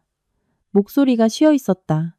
네가 보고 싶어서. 우리 집이 그립고 네가 해준 밥이 그립고 파사오는 걸 잊었다고 네가 잔소리하던 것도 그리워. 서연아, 집에 네가 없으니까 너무 텅 비었어. 나는 말없이 그를 오랫동안 바라보았다. 7년간 함께 살면서 그의 기쁜 모습, 화난 모습, 피곤한 모습은 봤어도 지금처럼 초라해 보이는 모습은 처음이었다. 한때는 당연하게 여겼던 것을 잃을까 두려워하는 한 남자의 모습이었다. 민주는 말을 이었다. 한마디 한마디가 내가 항상 그가 이해해 주길 바랐던 것들을 건드렸다. 내가 얼마나 오랫동안 잘못했는지 몰랐어. 나는 침묵하는 게 최선이라고 생각했어. 너랑 엄마가 싸우지 않게 하려고. 하지만 사실은 내가 너 혼자 모든 걸 감당하게 만든 거였어. 네가 집을 나간 날부터 나는 더 이상 침묵해서는 안 된다는 걸 깨달았어. 나는 땅을 내려다보았다. 목소리가 약간 떨렸다. 민준 씨, 나 너무 아팠어요. 민주는 고개를 끄덕였다. 얼굴을 숙인 채. 알아. 나 때문에 네가 아팠다는 거. 하지만 서연아. 만약 네가 기회를 준다면 내가 고칠게. 내 마음 약해지라고 하는 말이 아니라 너를 다시 잃으면 정말 못 견딜 것 같아서 그래. 바람이 그 말을 내 심장 가까이로 실어 날랐다. 달콤하지도 화려하지도 않았지만 진심이었다. 그리고 나는 깨달았다. 민준의 가장 큰 두려움은 어머니 앞에서 체면을 잃는 것이 아니라 나를 잃는 것이라는 것을. 나는 긴 숨을 들이쉬고 지금 가장 중요하다고 생각되는 단 하나의 질문을 던졌다. 만약 내가 돌아간다면 우리 둘이 따로 살게 해줄 용기가 있어요? 민주는 망설이지 않았다. 있어. 이미 아파트 계약했어. 다음 주에 열쇠 받아. 나는 놀라서 고개를 들었다. 벌써? 했다고요? 민준이 고개를 끄덕였다 했어. 너를 붙잡으려면 단호해야 한다는 걸 깨달았으니까. 너를 보호하기 위해 나가는 거지. 엄마랑 싸우려고 나가는 게 아니야. 하지만 엄마가 화내시면 내가 감당할게. 나는 가만히 서 있었다. 마음이 조금 부드러워졌다. 7년 동안 민준에게서 이렇게 명확한 말을 들어본 적이 없었다. 그는 한 걸음 더 다가왔다. 감히 나를 만지지는 못하고 그저 조용히 말했다. 서연아, 바로 용서해달라고는 안 할게. 그저 문을 닫지만 말아줘. 나는 고개를 들어 그를 보았다. 피곤한 눈빛 속에서 나는 정말로 변화하고 싶어하는 한 남자를 보았다. 누군가에게 떠밀려서가 아니라 자기 스스로 가정을 지키고 싶어하는 남자. 나는 긴 한숨을 내쉬고 말했다. 민준 씨, 바로 돌아갈 수는 없어요. 하지만 당신과 다시 한번 시작해 볼게요. 당신이 말한 대로 행동한다면 내가 스스로 돌아갈게요. 민주는 어깨 위에 무거운 짐을 내려놓은 듯 했다. 그는 나를 안지 않고 그저 고개를 깊이 숙였다. 고마워, 서연아. 그 순간 나는 반쯤 가벼워진 것을 느꼈다. 하지만 나머지 절반은 여전히 아물지 않은 상처였고 더 많은 시간이 필요하다는 것을 알았다. 민준이 떠난 후 나는 가로등 아래에서 한참을 서 있었다. 밤바람은 차가웠지만 처음 며칠처럼 뼛속까지 시리지는 않았다. 집으로 돌아오니 엄마가 반쯤 열린 문 뒤에 서 계셨다. 엄마는 나를 보시고 내가 어떤 결정을 내렸는지 묻지 않으시고 그저 아주 온화한 미소를 지으셨다. 피곤하지? 들어가서 자거라. 나는 알았다. 인생이 어떤 방향으로 흘러가든 나는 더 이상 이전처럼 떨리는 발걸음으로 걷지 않아도 된다는 것을. 그 늦은 밤의 만남 이후 내 삶은 익숙하면서도 낯선 리듬으로 흘러갔다. 민주는 매일 아침 내게 메시지를 보냈. 아침은 먹었는지, 일하는 건 힘들지 않은지, 저녁에는 밥을 제때 챙겨 먹으라고 일깨워주었다. 더 이상 요구하거나 비난하는 말투가 아니었다. 마치 아내를 대하는 법을 처음부터 다시 배우는 사람 같았다. 나는 모든 메시지에 답장하지는 않았지만 침묵으로 일관하지도 않았다.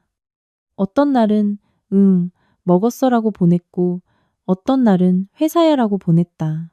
단 몇 글자였지만 민준에게는 그 짧은 메시지 하나하나가 붙잡을 수 있는 희망이라는 것을 알았다. 주말에 민준은 계약했다던 아파트 사진을 보내왔다. 70제곱미터, 방 2개, 채광이 좋고 베란다에는 화분을 키울 수 있는 공간도 있었다. 사진은 그가 사진을 잘 못 찍어서 그리 예쁘지는 않았지만 사진 속 거실 한쪽 구석에 서 있는 그의 모습에서 긴장감이 느껴졌다. 그는 메시지를 덧붙였다. 서연아, 큰 방은 당신 방으로 남겨뒀어. 당신 꽃 키우는 거 좋아하니까 베란다는 당신이 고를 수 있게 비워둘게. 나는 핸드폰 화면이 어두워질 때까지 사진을 오랫동안 바라보다가 깜짝 놀라 생각에서 빠져나왔다. 엄마가 방에서 나오시며 모든 것을 안다는 눈빛으로 나를 보셨다. 그 집이니, 딸아? 나는 고개를 끄덕였다. 네, 민준 씨가 계약했대요. 엄마. 엄마는 놀라지도 기뻐하지도 슬퍼하지도 않으셨다. 그저 내 옆에 앉아 따뜻한 물 한 잔을 내 손에 쥐어주셨다. 일이 이렇게 된 거 다시 한번 해보는 것도 괜찮아. 하지만 해본다는 게 바로 돌아간다는 뜻은 아니야. 시간이 답을 줄 테니 천천히 지켜보렴. 나는 엄마 어깨에 머리를 기댔다. 익숙한 온기가 전해져 왔다. 엄마 돌아갔는데 또 예전처럼 되면 어떡하죠?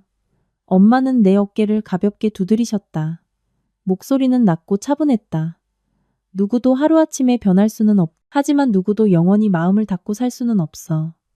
가장 중요한 건 그 사람이 정말 너에게 다가오려고 하는 건지 아니면 잃을까봐 쫓아오는 건지만 보면 돼. 나는 눈을 감고 침묵했다. 마음 한편에서는 돌아가고 싶었고 가정을 지키고 싶었다. 하지만 다른 한편에서는 뺨을 맞았던 기억, 다툼, 심한 말을 들었던 순간들, 남편도 모르게 밤새 울었던 기억들이 여전히 아렸다. 그날 밤 침대에 누웠을 때 메시지 알림이 울렸다. 민준이 아니라 시어머니였다. 서연아, 내일 내가 절에 가는데 시간 되면 잠깐 들르렴. 보고 싶구나. 나는 벌떡 일어났다. 지금까지 시어머니가 단둘이 어디 가자고 먼저 제안하신 적은 한 번도 없었다. 하물며 큰 고민이 있을 때마다 찾으시는 절에 말이다. 나는 짧게 답장했다. 네, 내일 들르겠습니다. 그날 밤 나는 계속 뒤척였다. 나를 계속 비난하시려고 부르시는 건지 아니면 다른 말씀을 하시려는 건지 알 수 없었다. 다음 날 아침 나는 약속 시간보다 일찍 절 입구에 도착했다. 아침 바람은 아직 쌀쌀했고 고요한 공간에 울려 퍼지는 풍경 소리가 마음을 차분하게 했다. 시어머니가 이미 기다리고 계셨다. 개량 한복을 입고 머리를 단정하게 묶은 모습은 이전의 날카로운 모습과는 달랐다. 그녀는 나를 보고 가볍게 고개를 끄덕였다. 들어가자. 나는 그녀를 따라 대웅전으로 올라갔다. 그녀는 무릎을 꿇고 경을 몇 구절 읊었다. 나는 뒤에 서서 합장한 채 그녀의 목소리가 약간 떨리는 것을 들었다. 기도가 끝나자 그녀는 뒤뜰 근처의 돌 의자에 앉았다. 나도 적당한 거리를 두고 그녀 옆에 앉았다. 한참 후에야 그녀가 입을 열었다. 서연아, 지난번 일은 미안하다. 내가 너무 화가 나서 이성을 잃었어. 나는 약간 멈칫했다. 사과를 하신 게 처음은 아니었지만 이번에는 목소리가 전혀 달랐다. 낮고 진심이 담겨 있었다. 네, 들었어요, 어머니. 그녀는 자신의 두 손을 내려다보았다. 내가 늙어서 체면만 너무 차렸어. 지수, 그의 체면 좀 세워주려다가 못된 짓을 했구나. 그런데 서연아, 며칠 동안 민준이가 너무 힘들어하더구나. 네가 돌아오지 않으면 자기도 집을 나가겠다고 하더라. 심장이 쿵 하고 내려앉았다. 어머니, 제가 돌아오길 바라셔서 부르신 거예요? 그녀는 바로 대답하지 않았다. 잠시 후 그녀가 말했다. 아니다. 이제는 알겠다. 네가 화내는 것도 당연해. 내가 그렇게 한 건 내 잘못이야. 너한테 강요할 권리가 없어. 나는 눈을 동그랗게 뜨고 그녀를 보았다. 7년 동안 한 번도 그렇게 부드러운 말을 들어본 적이 없었다. 그녀는 깊은 한숨을 내쉬었다. 지치고 늙어버린 한숨이었다. 서연아, 내가 화내는 버릇을 다 고치겠다고 약속은 못하겠다. 하지만 다시는 내게 손대지 않겠다고 약속하마. 너랑 민준이 따로 사는 거 내가 간섭하지 않을게. 너희가 부부로만 있어준다면. 나는 그녀를 보았다. 마음속에서 무언가 흔들렸다. 어머니, 그 말씀 진심이세요? 그녀는 내 눈을 똑바로 쳐다보았다. 늙었지만 분명한 눈빛이었다. 진심이다. 나는 민준이를 아낀다. 그 애가 너를 잃으면 편히 살지 못할 거야. 나는 고개를 숙였다. 가슴속에서 무언가 부드러워지는 느낌이 들었다. 함께 산 세월 동안 그녀가 이렇게까지 자신을 낮추는 모습은 본 적이 없었다. 그녀는 말을 이었다. 목소리가 다시 차분해졌다. 서연아, 여자가 시집가서 가장 서러운 게 남편 사랑 못 받는 거야. 너는 민준이가 너를 사랑하는 복이 있어. 그 애가 멍청해서 지키는 방법을 몰랐을 뿐이지. 하지만 나쁜 애는 아니야. 나 때문에. 그 애를 버리지는 말아다오. 나는 고개를 들었다. 눈가가 뜨거워졌다. 어머니, 버리지는 않아요. 하지만 모든 게 엉망인 상태로 돌아가고 싶지는 않아요. 그녀는 고개를 끄덕였다. 그래, 그럼 천천히 해. 더 이상 강요하지 않을게. 나는 오랫동안 침묵했다. 무슨 말을 해야 할지 몰랐다. 바람이 불어보리수 나무신 몇 장이 시간의 숨결처럼 가볍게 땅으로 떨어졌다. 일어나려 할 때 그녀가 덧붙인 한마디에 나는 멈춰섰다. 서연아, 만약 언젠가 네가 돌아온다면 내가 문을 열고 너를 맞이하마. 돌아오고 싶지 않다면 그것도 원망하지 않으마. 그저 우리를 미워하지만 말아다오. 나는 그녀를 보았다. 마음이 흔들렸다. 이 사람은 더 이상 5천만 원을 요구하고 친척들 앞에서 내 뺨을 때리고 거침없이 나를 꾸짖던 그 여인이 아니었다. 이 사람은 자신의 모든 진심을 다해 가족을 지키려는 한 명의 어머니, 한 명의 늙은 사람이었다. 나는 일어나서 깊이 고개를 숙였다. 감사합니다, 어머니. 저를 나설 때 내 마음은 무거우면서도 가벼웠다. 마치 큰 매듭 하나를 푼 것 같았. 돌아가는 길이든 앞으로 나아가는 길이든 여전히 길다는 것을 알았다.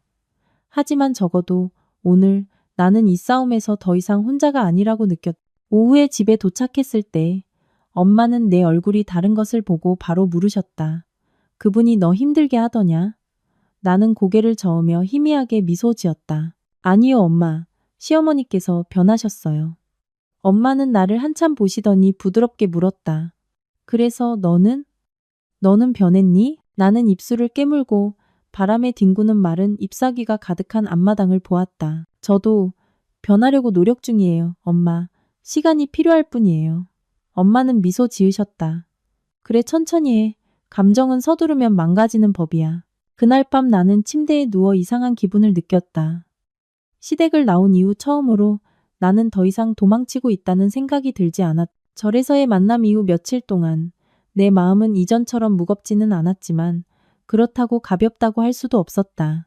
7년간 이어진 관계가 몇 마디 사과로 즉시 회복될 수는 없었다. 하지만 시어머니 쪽의 변화는 모든 것을 구할 문이 아직 남아있다는 것을 느끼게 했다.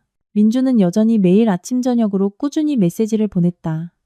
강요하지도 즉각적인 답을 요구하지도 않았다. 그저 7년 동안 그가 거의 하지 않았던 소소한 말들이었다. 아침 먹었어? 오늘 날씨 추우니까 옷 따뜻하게 입어.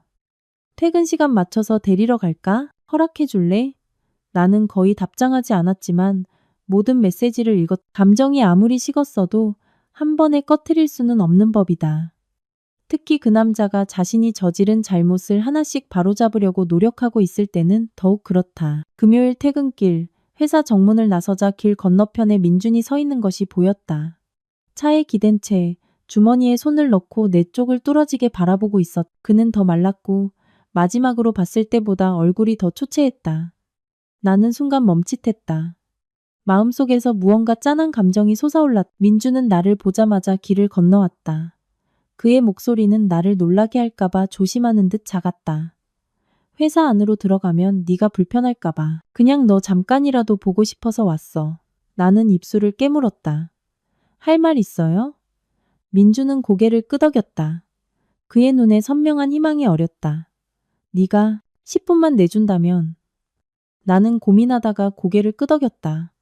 그는 나를 회사 맞은편의 작은 찻집으로 데려갔다. 가게는 텅 비어 있었고 두세 사람만이 차를 마시고 있었다. 우리는 가장 구석진 자리를 골랐다. 민주는 비난이나 변명으로 말을 시작하지 않았다. 그는 내 앞에 서류 뭉치 하나를 놓았다. 이건 아파트 임대 계약서야. 계약했고 보증금도 냈어. 내일 열쇠 받아. 나는 서류에 손대지 않았다. 그는 또 다른 종이를 꺼냈다. 이건 내 지출 장부야. 이제부터 시댁과 친정에 들어가는 돈을 따로 관리할 거야. 서로 섞지 않을게. 매달 얼마씩 썼는지 다 적어둘 테니 네가 원할 때 언제든 볼 수 있어. 나는 약간 놀라서 민준을 쳐다보았다.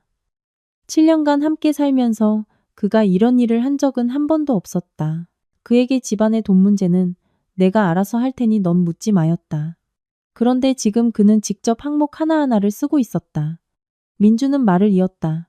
그의 진심 어린 목소리가 내 심장을 찌르는 듯했다. 서연아, 내가 말로만 하는 게 아니라 정말 행동하고 있다는 걸 보여주고 싶었어.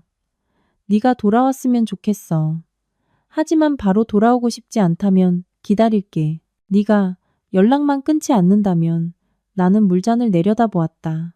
가슴속 심장이 양쪽으로 끌어당겨지는 것 같았다. 한쪽은 상처로 가득한 과거였고 다른 한쪽은 그가 나를 위해 보여주는 진심 어린 노력이었다. 나는 목이 약간 쉬어느리게 물었다. 어머니는요? 어머니께서 우리가 따로 사는 걸 정말 원하세요? 민주는 고개를 끄덕였다. 어머니께서 말씀하셨어. 너희가 부부로만 있어준다면 난 괜찮다. 너희가 따로 사는 거 더는 간섭하지 않겠다고. 나는 한숨을 쉬었다. 마음이 서글펐다. 민준 씨, 나 너무 무서워요. 몇 달 뒤에 모든 게 다시 예전처럼 돌아갈까봐. 민주는 나를 보았다. 그의 눈이 붉어졌. 네가 다시는 울지 않을 거라고 장담은 못해. 하지만 약속할게. 이제부터 무슨 일이 생기면 내가 너와 같은 편에 설 거야. 서연아, 나 너 한 번 잃어봤어. 다시는 그런 일 없을 거야. 그 말에 나는 고개를 숙였다. 지난 일이 떨면서 엄마 집으로 돌아갔던 밤. 친척들 앞에서 뺨을 맞았던 굴욕감, 심한 말을 듣고도 침묵했던 민준. 내 마음은 즉시 아물지 않았지만 그의 노력에서 오는 따뜻함 또한 부인할 수 없었다. 우리는 한참을 앉아 있었다. 저녁 바람이 불어오며 골목 입구에서 찐빵 파는 아주머니의 외침과 바쁘게 지나가는 오토바이 소리가 들려왔다. 모든 것이 너무나 평범해서 인생은 때로 진심 어린 말 한마디로 얼마든지 부드러워질 수 있다는 것을 깨닫게 했다. 나는 조용히 말했다. 만약 내가 돌아간다면 나 혼자 감당하게 하지 않겠다고 약속해줘요. 민주는 거의 벌떡 일어날 듯 세게 고개를 끄덕였다. 약속할게. 무슨 일이든 내가 앞에 설게. 너는 더 이상 누구도 두려워할 필요 없어. 나는 그를 오랫동안 바라보았다. 그의 눈빛의 변화를 충분히 볼 수 있을 만큼 더 이상 고집도 나중에 내가 해결할게라는 습관도 없었. 진심으로 다시 시작하고 싶은 남자의 단호함만이 있었다. 나는 심호흡을 했다. 민준 씨, 기회를 줄게요. 그는 숨을 죽이고 나를 쳐다보았다. 하지만 바로 돌아가지는 않을 거예요. 시간이 좀 더 필요해요. 민준은 화내지도 슬퍼하지도 않았다. 그저 서투르게 눈가를 닦았다. 기다릴 수 있어. 네가 나를 떠나지만 않는다면. 나는 가볍게 고개를 끄덕였다. 돌아갈 때 민주는 내 차문을 열어주었지만 나는 고개를 저었다. 좀 걷고 싶어요. 그는 이해하고 강요하지 않았다. 그저 애틋하고 아쉬움 가득한 눈빛으로 나를 따라볼 뿐이었다. 엄마 집으로 가는 길을 따라 걸으며 나는 생각에 잠겼다. 바람은 차가웠지만 상쾌했다. 마음은 더 이상 무겁지 않았지만 그렇다고 가볍지도 않았다. 새로운 땅 위를 조심스럽게 한 걸음씩 내딛는 사람의 느낌이었다. 희망도 있었지만 경계심도 있었다. 집에 도착하니 엄마가 마당 앞에서 화초에 물을 주고 계셨다. 나를 보시고는 한눈에 무슨 일이 있었다는 것을 아셨다. 또 그 사람 만났니? 나는 고개를 끄덕이고 텐마루에 앉았다. 엄마, 그 사람한테 기회를 주기로 했어요. 엄마는 놀라지 않으셨다. 네가 그렇게 생각했다면 그렇게 하렴. 누구나 실수를 바로잡을 기회는 가질 자격이 있지. 하지만 기억해. 기회를 준다는 게 바로 돌아간다는 뜻은 아니야. 행동이 꾸준한지 천천히 지켜보렴. 나는 엄마 어깨에 머리를 기댔다. 엄마, 저 마음 약해질까봐 무서워요. 엄마는 가볍게 웃으셨다. 마음 약한 게 나쁜 건 아니야. 아직 사랑하니까 무서운 거지. 사랑이 끝났으면 아무것도 널 흔들 수 없을 거야. 그 말에 심장이 멎는 것 같았다. 그래, 나는 아직 민준을 사랑했다. 그것은 부인할 수 없는 사실이었다. 그날 밤 방에 혼자 있을 때 나는 핸드폰을 열어 민준이 보낸 아파트 사진을 보았다. 그리고는 짧은 한 줄을 보냈. 내일 같이 아파트 보러 가요. 전송 버튼을 누르자 심장이 쿵쾅거렸다. 나는 이것이 이 결혼을 구할 수 있을지 결정하는 첫걸음이라는 것을 알았기 때문이다. 다음 날 아침 나는 평소보다 일찍 일어났다. 설렘 때문인지 걱정 때문인지 몰라도 눈을 뜨자마자 심장이 가슴속에서 가볍게 뛰었다. 새로운 문 앞에서 조심스럽게 노크하는 것 같은 박동이었다. 엄마는 텐마루에서 나무를 다듬고 계셨다. 내가 나오자 의미심장한 눈빛으로 나를 보셨다. 그 사람하고 집 보러 가니? 나는 고개를 끄덕였다. 네, 엄마는 짧지만 따뜻한 웃음을 지으셨다. 다녀오너라. 부끄러워할 것 없어. 네가 선택하려는 길이 평탄한지 미리 가보는 셈치렴. 그 말은 마치 내 등을 가볍게 밀어주며 한 걸음 더 나아가게 하는 것 같았다. 9시쯤 민준이 엄마 집 대문 앞에 나타났다. 그는 경적을 울리거나 큰 소리로 부르지 않고 차 옆에 서서 주머니에 손을 넣고 땅을 내려다보고 있었다. 내가 나가자 그는 고개를 들었다. 그의 눈빛에는 약간의 밝음과 감사함, 그리고 부서질 듯한 두려움이 섞여 있었다. 나는 그가 문을 열어주기를 기다리지 않고 직접 차 문을 열었다. 민주는 이해하고 조용히 시동을 걸고 나를 놀라게 할까봐 천천히 운전했다. 아파트에 도착했을 때 나는 위치가 꽤 좋아서 놀랐다. 공원 근처였고 아파트 상가에는 편의점이 있었으며 길이 그리 붐비지 않았다. 로비에 경비원이 우리가 들어가자 고개를 숙여 인사했다. 민주는 나를 6층으로 데려갔다. 608호. 기억하기 쉬운 숫자였지만 나를 멈추게 한 것은 방번호가 아니었다. 민준이 약간 쉰 목소리로 말했다. 당신이 붐비는 엘리베이터 무서워해서 낮은 층으로 골랐어. 심장이 살짝 떨렸다. 3년 전에 무심코 했던 그 작은 말을 그가 아직 기억하고 있었다. 문이 열리자 새 가구의 향기가 나는 깔끔하고 깨끗한 방이 나타났다. 큰 창문으로 햇살이 쏟아져 들어와 바닥을 옅은 황금빛으로 물들였다. 나는 거실로 들어가 하얀 벽을 만져보았다. 낯설지만 편안한 느낌이었다. 민주는 한 걸음 뒤에서 거리를 유지했다. 식탁은 여기에 둘까? 밝은색 원목으로 사서 맞추기 쉽게 하려고 해. 나는 작은 부엌으로 가서 싱크대를 보았다. 여기에 식기세척기 들어갈 공간대요? 민주는 바로 고개를 끄덕였다. 돼. 내가 미리 자리 봐뒀어. 당신 허리 자주 아프니까 작은 걸로 사서 편하게 쓰게 하려고. 그 말에 나는 무심코 멈춰섰다. 다시 한번 나는 변화를 뚜렷하게 느꼈다. 척하는 게 아니라 내가 했던 작은 말들, 그가 잊어버렸던 것들을 정말로 신경 쓰고 있었다. 나는 큰 침실로 옅은 크림색 벽지, 창문을 열면 공원이 보였고 햇살이 들어와 방에 생기를 불어넣었다. 여기 마음에 들어? 민준이 조용히 물었다. 나는 고개를 끄덕였다. 만약 살게 되면 여기도 내 방이 되겠네요. 민준의 눈빛에 희망이 약간 비쳤다. 그리고 작은 방은 서재로 쓰려고 했는데 나중에 아이가 생기면 바꿀 거야. 나는 그를 돌아보았다. 그가 나중에 아이가 생기면이라고 말하는 것이 바람처럼 가벼웠지만 내 심장은 부드럽게 쥐어짜는 듯 아팠다. 우리는 둘째 아이를 꿈꿨었고 옅은 하늘색 방을 준비하자고 말했었다. 하지만 몇 년이 흐르면서 그 꿈은 걱정, 압박, 상처 아래 묻혀버렸다. 민주는 나를 보며 숨을 내쉬듯 말했다. 서연아, 우리 새로운 삶을 이 집에서 시작하고 싶어. 나는 대답하지 않고 베란다로 나갔다. 시원한 바람이 얼굴에 불어와 상쾌한 느낌을 주었다. 작은 공간이었지만 화분 몇 개를 키우기에는 충분했다. 나는 난간에 손을 얹고 오후에 화초에 물을 주고 아침에 창문을 열어 햇살을 들이는 모습을 상상했다. 민주는 내게서 반걸음 정도 떨어져 있었지만 너무 가까이 다가오지는 않았다. 당신이 덩굴장미 좋아한다고 했던 거 기억나. 만약 돌아온다면 내가 심어줄게. 내가 조용히 물었다. 민준 씨, 그 약속들 지킬 자신 있어요? 그는 망설이지 않고 단호하게 말했다. 자신은 없어. 하지만 끝까지 노력하겠다고 약속할게. 나는 그를 오랫동안 바라보았다. 진심으로 잘못을 바로잡으려는 남자의 눈빛은 달랐다. 피하지도 핑계를 대지도 애원하지도 않았다. 그저 아내를 깊이 바라보며 나는 완벽하지 않지만 놓지 않을 거야 라고 말하는 것 같았다. 나는 가볍게 숨을 내쉬고 거실로 돌아왔다. 민준 씨, 이 아파트 좋네요. 그는 약간 멈칫했다. 그럼 여기서 나랑 같이 사는 거 동의하는 거야? 나는 침묵했다. 망설여서가 아니었다. 지금 바로 대답하면 우리 둘 다 실망할 것이라는 것을 알았기 때문이다. 나는 의자에 앉아 민준을 똑바로 쳐다보며 천천히 말했다. 민준 씨, 바로 돌아오지는 않을 거예요. 하지만 오늘부터 당신과 함께 한 걸음씩 나아가기 시작할게요. 민준은 나를 보았다.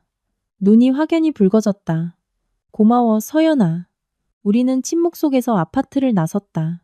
하지만 그것은 무거운 침묵이 아니었다. 서로를 다시 찾아가는 두 사람의 부드러움이었다. 서두르지도 재촉하지도 않았다. 엄마 집 앞에 도착해서 민주는 차를 세우고 내 쪽으로 돌아섰다. 서연아, 내일 가구 설치하러 기사님들 오실 거야. 같이 고르러 갈래? 나는 잠시 생각하다가 고개를 끄덕였다. 그래요. 민주는 희미하게 미소 지었다. 내가 익숙했고 그리워했고 영원히 잃어버렸다고 생각했던 그 온화한 미소였다. 나는 차문을 열고 민준이 작게 불렀다. 서연아 사랑해. 나는 약간 멈칫하다가 아주 작게 대답했다. 알아요. 저녁에 집에 들어가자마자 엄마가 나를 보고 물었다. 집 보고 왔니? 나는 고개를 끄덕였다. 네, 집 예뻐요 엄마. 엄마는 내게 물 한 잔을 따라주셨다. 그래서 네 생각은 어떠니? 나는 의자에 앉아 따뜻한 물잔을 감싸쥐고 생각에 잠겼다. 바로 돌아가기로 결정하지는 않았어요. 하지만 해볼 생각이에요. 민준 씨 정말 변했어요 엄마. 엄마는 미소를 지으며 고개를 끄덕였. 그래, 해보는 게 맞아. 기회는 다른 사람을 위한 게 아니라 너 자신을 위한 거야. 나는 엄마를 보았다. 무심코 코끝이 찡해졌다. 엄마, 만약 돌아갔는데 또 아프면 어떡해요? 엄마는 내 손을 가볍게 두드리셨다. 목소리는 깊고 온화했다.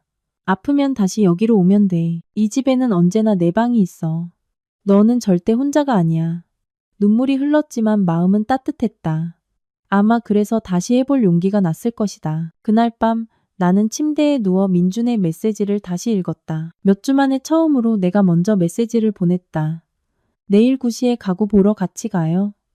몇 초 후 민준이 답장했다. 기다릴게. 나는 핸드폰을 내려놓고 이불을 덮었다. 마음이 숨결처럼 가벼웠다.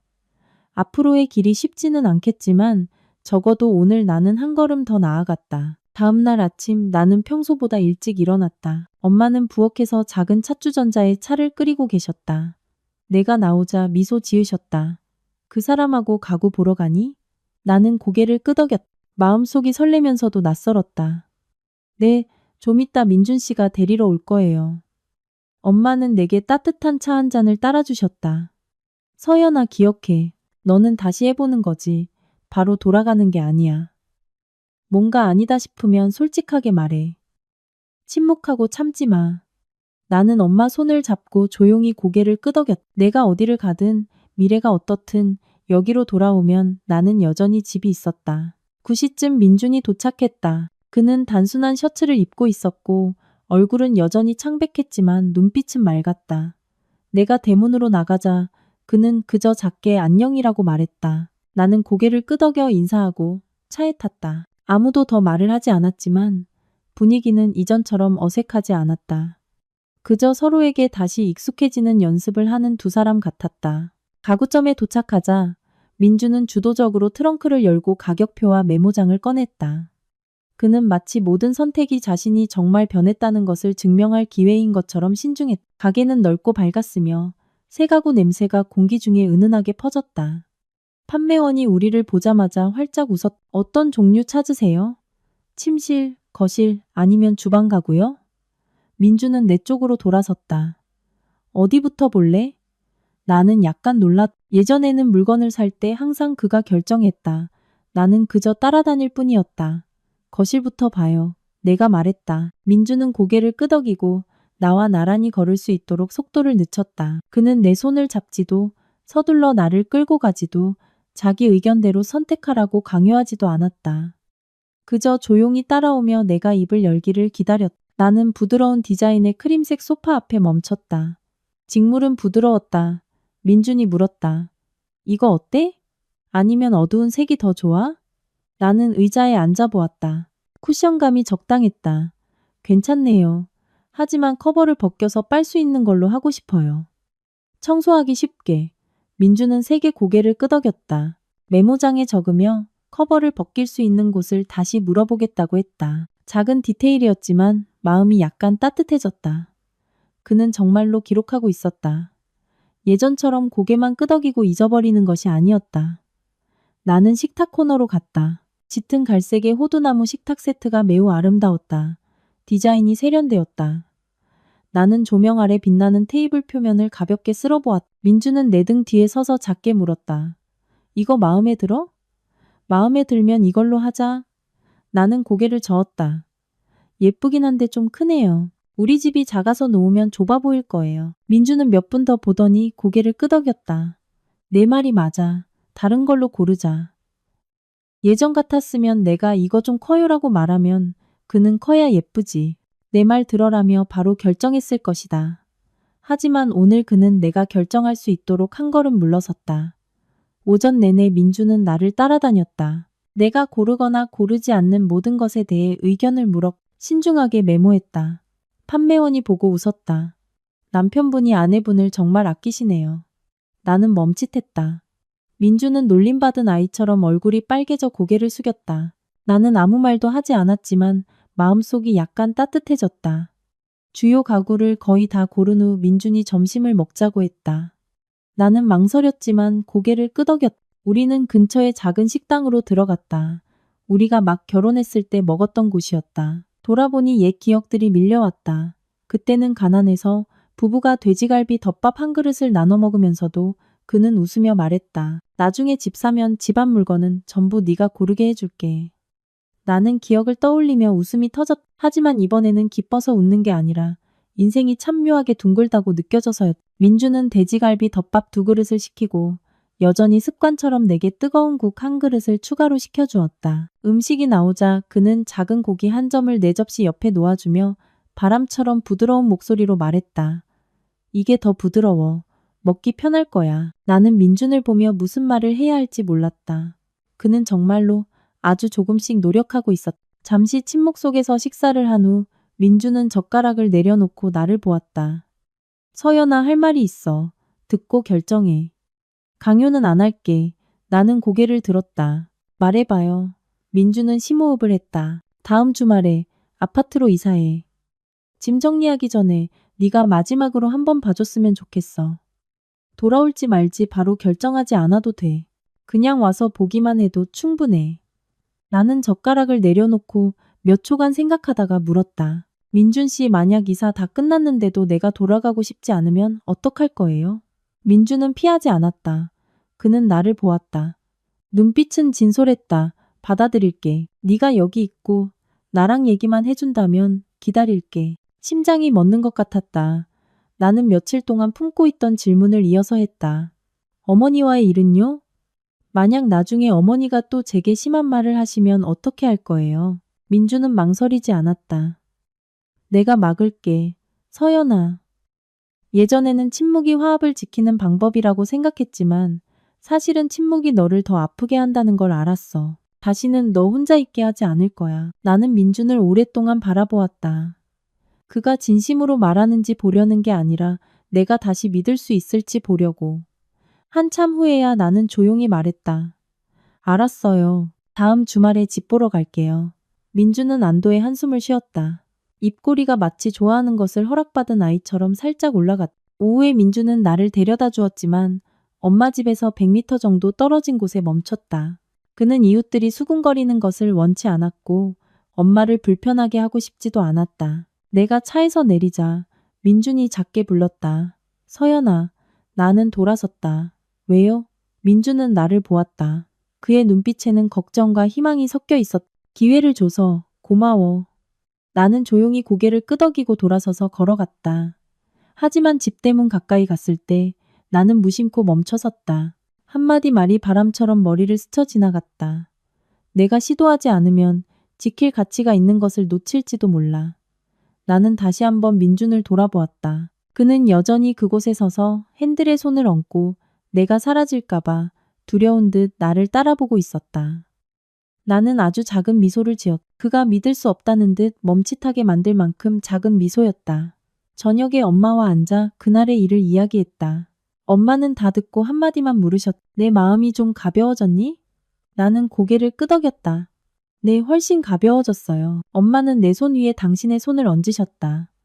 그럼 네가 올바른 길을 가고 있는 거야. 계속 나아가. 서두르지는 말고 두려워하지도 마. 그날 밤 나는 천장을 오랫동안 바라보았다. 미래가 어떻게 될지는 몰랐다. 하지만 한 가지는 알았다. 나는 다시 한번 마음을 열고 있었다. 마음이 약해서가 아니라 내가 여전히 사랑하고 있다는 것을 깨달았기 때문이다. 주말은 생각보다 빨리 왔다. 지난 며칠 동안 평정심을 유지하려 애썼지만 마음속에서 이름 붙이기 어려운 동요가 느껴졌다. 설렘도 두려움도 아닌 그 중간의 감정이었다. 무언가 좋은 일이 일어나기를 바라면서도 그것이 환상일까 두려워하는. 토요일 아침 나는 일찍 일어났다. 엄마는 마당에서 빨래를 널고 계셨다. 작고 여인 모습이었지만 여느 때처럼 단정하고 끈기 있었다. 그녀는 나를 한번 힐끗 보고는 모든 것을 이해했다. 오늘 집 보러 가니? 나는 고개를 끄덕였다. 네, 민준 씨가 짐들이기 전에 한번 보라고 했어요. 엄마는 더 묻지 않으셨다. 그저 내 손에 휴지 한 팩을 쥐어주며 말했다. 마음 단단히 먹어. 사랑은 사랑이고 마음은 굳건해야지. 아니다 싶은 건 말해야 해. 나는 엄마를 가볍게 안았다. 네, 알아요. 10시쯤 민준에게서 메시지가 왔다. 나 아파트 아래에서 기다리고 있어. 내려올래? 나는 화면을 잠시 보다가 답장했다. 바로 나갈게. 민주는 로비 앞에서 기대와 조심스러움이 뒤섞인 눈빛으로 서 있었다. 나를 보자 그는 미소 지었다. 안녕. 그의 목소리는 나를 불편하게 할까봐 조심하는 듯 가벼웠다. 나는 그저 조용히 대답했다. 오래 기다렸어요? 아니, 좀 일찍 와서 집 다시 한번 확인했어. 민주는 차문을 열었지만 강요하는 식이 아니었. 그는 내가 편하게 탈 수 있도록 옆으로 비켜섰다. 나는 고개를 끄덕이고 차에 탔다. 길 위에서 둘 다 말이 많지는 않았지만 우리 사이의 침묵은 더 이상 어색하지 않았다. 마치 서로에게 다시 익숙해지는 과정 같았. 아파트에는 우리가 지난번에 골랐던 가구 몇 가지가 더 들어와 있었다. 크림색 소파는 거실에서 편안하게 눈에 띄었고 밝은색 원목 식탁은 부엌문 옆에 놓여 있었다. 새 가구 냄새가 창문으로 쏟아지는 햇살과 어우러져 방의 생기를 불어넣었다. 나는 들어가서 보면서 느끼기 시작했다. 민주는 내가 압박감을 느끼지 않도록 거리를 유지하며 뒤따랐다. 어디 고칠 데 있는지 한번 봐줄래? 민준이 작은 목소리로 물었다. 나는 큰 침실로 갔다. 침대는 이미 설치되어 있었고 순백색 침대본은 단정하게 정리되어 있었다. 옆에는 옷장이 있었다. 손잡이는 반짝였다. 나는 가볍게 열어보았다. 부드럽게 움직였다. 괜찮아? 민준이 문가에 서서 물었다. 나는 고개를 끄덕였다. 괜찮아요. 모든 것이 단순했지만 조화로웠다. 민준의 눈빛이 약간 밝아졌. 마치 귀한 칭찬을 받은 사람처럼. 나는 부엌으로 갔다. 크림색 찬장, 깨끗한 싱크대, 내가 요리하기에 충분히 넓은 조리대. 민준이 옆에 서서 부드럽게 말했다. 식기세척기 자리도 마련해뒀어. 다음 주에 설치할게. 이제 설거지 안 해도 돼. 나는 그를 쳐다보았다. 예전에는 내가 허리가 아프다고 하면 그는 조금만 참아. 뭐든지 기계로 하려고 해라고 말했을 것이다. 하지만 지금 그는 내가 이사 오기도 전에 식기세척기를 설치해주고 있었다. 내가 말했다. 민준 씨, 정말 많이 변했네요. 민준은 온화하게 웃었지만 그 미소에는 약간의 슬픔이 묻어 있었다. 내가 잘못한 게 많았으니까 지금이라도 바로잡을 수 있어서 다행이야. 나는 침묵했다. 그는 숨기지도 변명하지도 않고 그저 담담하고 진솔하게 인정했다. 아파트를 다 본 후 민주는 나를 아래층 공원으로 데려갔다. 옅은 보라색 꽃이 핀 라일락 나무 아래 벤치에 앉았다. 부드러운 바람, 나무십 사이로 스며드는 햇살이 땅 위에 빛과 그림자의 얼룩을 만들었다. 민주는 나를 똑바로 쳐다보며 진심 어린 목소리로 말했. 서연아, 내가 모든 걸 완벽하게 해낼 거라고 장담은 못해. 하지만 다시는 너 혼자 있게 하지 않겠다고 약속할게. 나는 고개를 숙이고 잠시 말이 없었다. 민주는 말을 이었다. 집 하나가 네가 7년 동안 겪은 모든 걸 지울 수는 없다는 거 알아. 하지만 너와 처음부터 다시 시작하고 싶어. 너를 잃을까봐 두려워서가 아니라 내가 생각했던 것보다 너를 더 많이 사랑한다는 걸 깨달았기 때문이야. 나는 가볍게 숨을 내쉬며 물었다. 남준 씨 어머니는요? 어머니께서 우리가 따로 사는 걸 정말 받아들이셨어요? 민주는 망설임 없이 고개를 끄덕였. 어제 어머니께서 전화하셨어. 이제 알겠다고 하시면서 더 이상 간섭하지 않겠다고 약속하셨어. 그날 일도 후회하신다고. 나는 약간 고개를 들었다. 시어머니가 민준에게 그렇게까지 말씀하셨을 줄은 몰랐다. 서연아, 민준이 조용히 불렀다. 나는 돌아보았다. 그 순간 그의 눈빛은 익숙한 남편의 눈빛이 아니었다. 잃어버릴까 가장 두려운 여자 앞에 서서 작은 희망이라도 붙잡으려는 한 남자의 눈빛이었. 아직 돌아오고 싶지 않은 거지? 나는 가볍게 고개를 끄덕였다. 네, 아직은요. 시간이 더 필요해요. 민주는 실망하지 않고 더 물었다. 하지만 아직 나 사랑해? 그 질문에 심장이 멎는 것 같았다. 나는 고개를 돌려 머리 위에 라일락 나무를 보았다. 나무십 하나가 바람에 빙글빙글 돌며 땅으로 가볍게 내려앉았다. 나는 심호흡을 하고 아주 천천히 대답했다. 네. 민주는 멈칫했다. 귀를 의심하는 듯 눈이 커졌다. 나는 말을 이었다. 하지만 사랑한다고 해서 바로 믿는다는 뜻은 아니에요. 아직 당신을 사랑하지만 완전히 믿지는 못해요. 민주는 피하지 않고 세게 고개를 끄덕였다. 목소리가 완전히 쉬어 있었다. 네가 나를 더 이상 믿지 못하는 건 내 잘못이야. 하지만 서연아, 내가 다시 너를 믿게 만들게. 아무리 오래 걸려도 해낼게. 나는 무릎 위에 놓인 내 손을 내려다보았다. 그 손은 집을 나왔던 날들 동안 떨렸었고, 뺨을 맞았을 때 아팠었고, 서러워서 울던 밤에는 차갑게 식었었다. 하지만 오늘 그 손은 바람 속에서 평온했다. 나는 돌아서서 부드럽지만 단호하게 말했. 민준 씨, 기회를 줄게요. 하지만 당신도 내가 천천히 갈 권리를 줘야 해요. 민준은 계속해서 고개를 끄덕였다. 네가 원한다면 얼마든지 네가 나와 함께하고 싶어 하기만 한다면. 나는 희미하게 미소 지었. 내가 오랫동안 닫아두었던 문이 조금 열렸다는 것을 민준이 이해하기에 충분한 아주 작은 미소였다. 민준은 나를 엄마 집에 데려다 주었다. 내가 차에서 내리기 전에 그는 작게 불렀다. 서연아. 민준은 나를 보았다. 눈빛이 따뜻했다. 오늘 고마워. 나는 대답했다. 나도 고마워요. 나는 차에서 내려 문을 닫았다. 민준은 시동을 걸고 떠났지만 백미러로 계속 나를 돌아보았다. 나는 그를 따라보며 서 있었다. 마음이 한 번도 무겁지 않았던 것처럼 가벼웠다. 저녁에 엄마에게 이야기했다. 엄마는 많은 말을 하지 않으시고 한마디만 물으셨다. 네 마음은 어떠니? 나는 생각하다가 솔직하게 대답했. 더 편안해졌어요. 서두르지도 않고 두려워하지도 않아요. 엄마는 만족스럽게 고개를 끄덕였다. 그래, 그럼 됐다. 시간이 답을 줄 거야. 그날 밤 잠자리에 들 준비를 할 때 핸드폰이 울렸다. 민준에게서 온 메시지였다. 서연아, 나 지금부터 알람 맞춰둘 거야. 매일매일 네가 나를 조금씩 더 믿을 수 있도록 노력할게. 제발. 내 곁에서 멀어지지만 마. 나는 그 메시지를 오랫동안 바라보다가 나도 아주 짧은 한 문장을 보냈다. 계속 노력해요. 나 보고 있을게요. 전송 버튼을 눌렀을 때 나는 내 심장이 서서히 열리고 있다는 것을 알았다.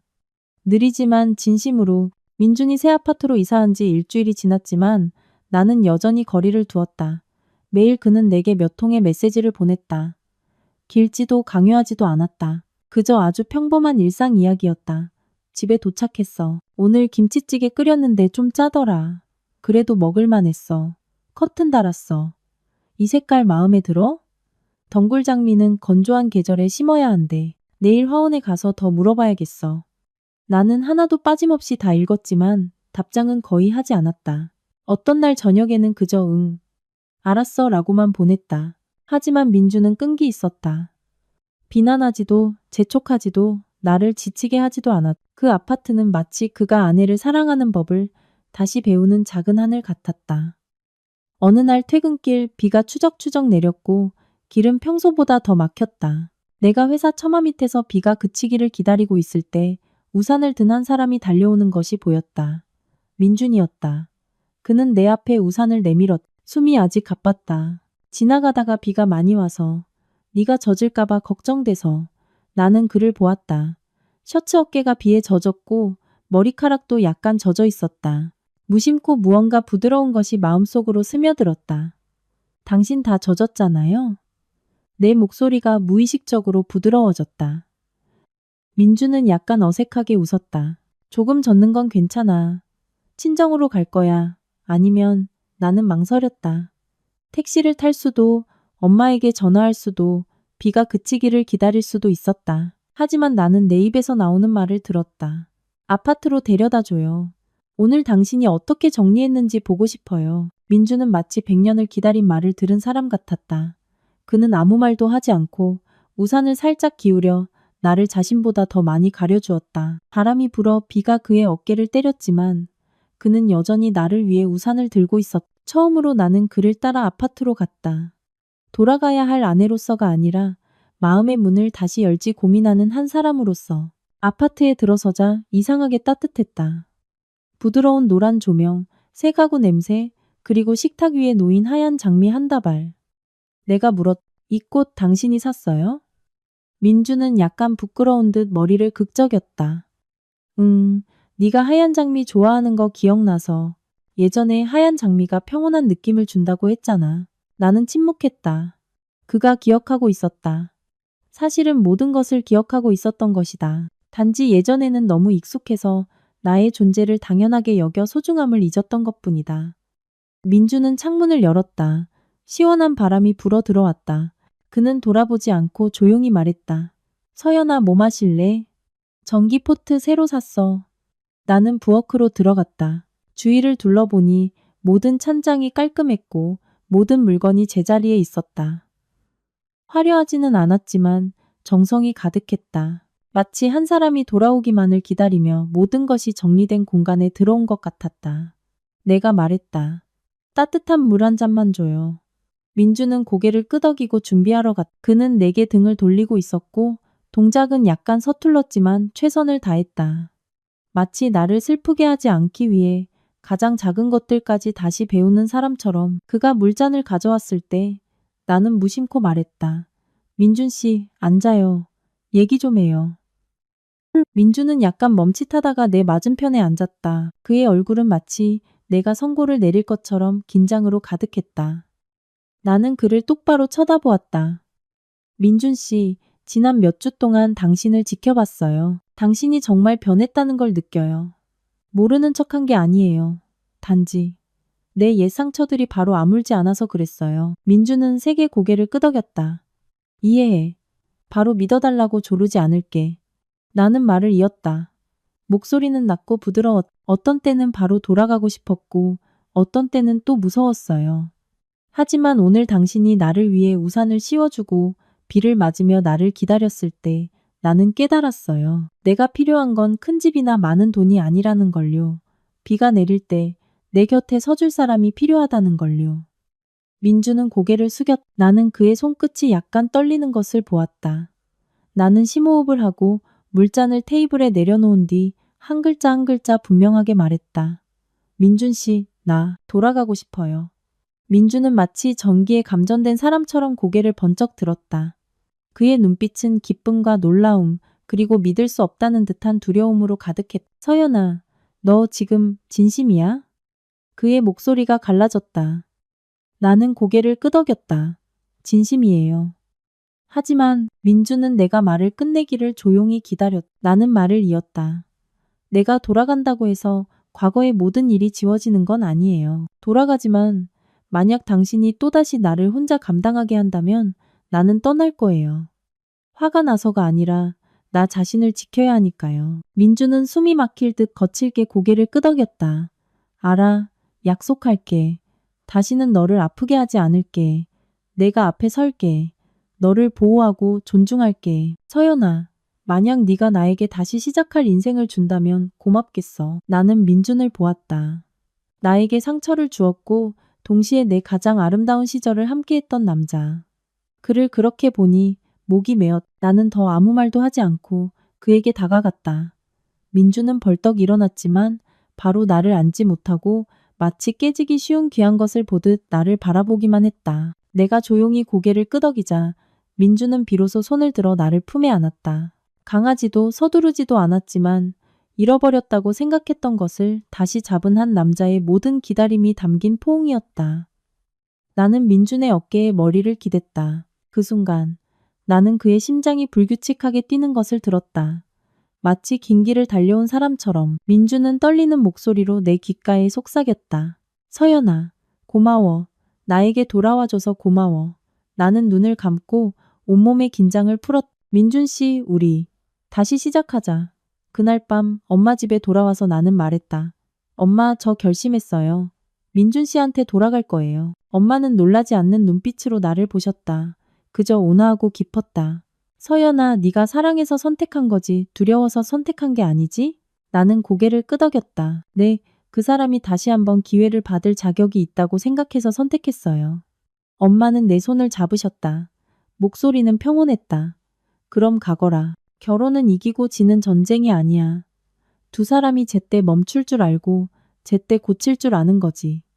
네가 행복하다면 엄마는 더 바랄 게 없다. 나는 엄마를 오랫동안 안았다. 몇 달 만에 처음으로 마음이 이상할 정도로 평온했다. 일주일 후 나는 아파트로 이사했다. 그날은 옅은 햇살과 시원한 바람이 불었다. 마치 온 세상이 내 결정을 지지해주는 것 같았다.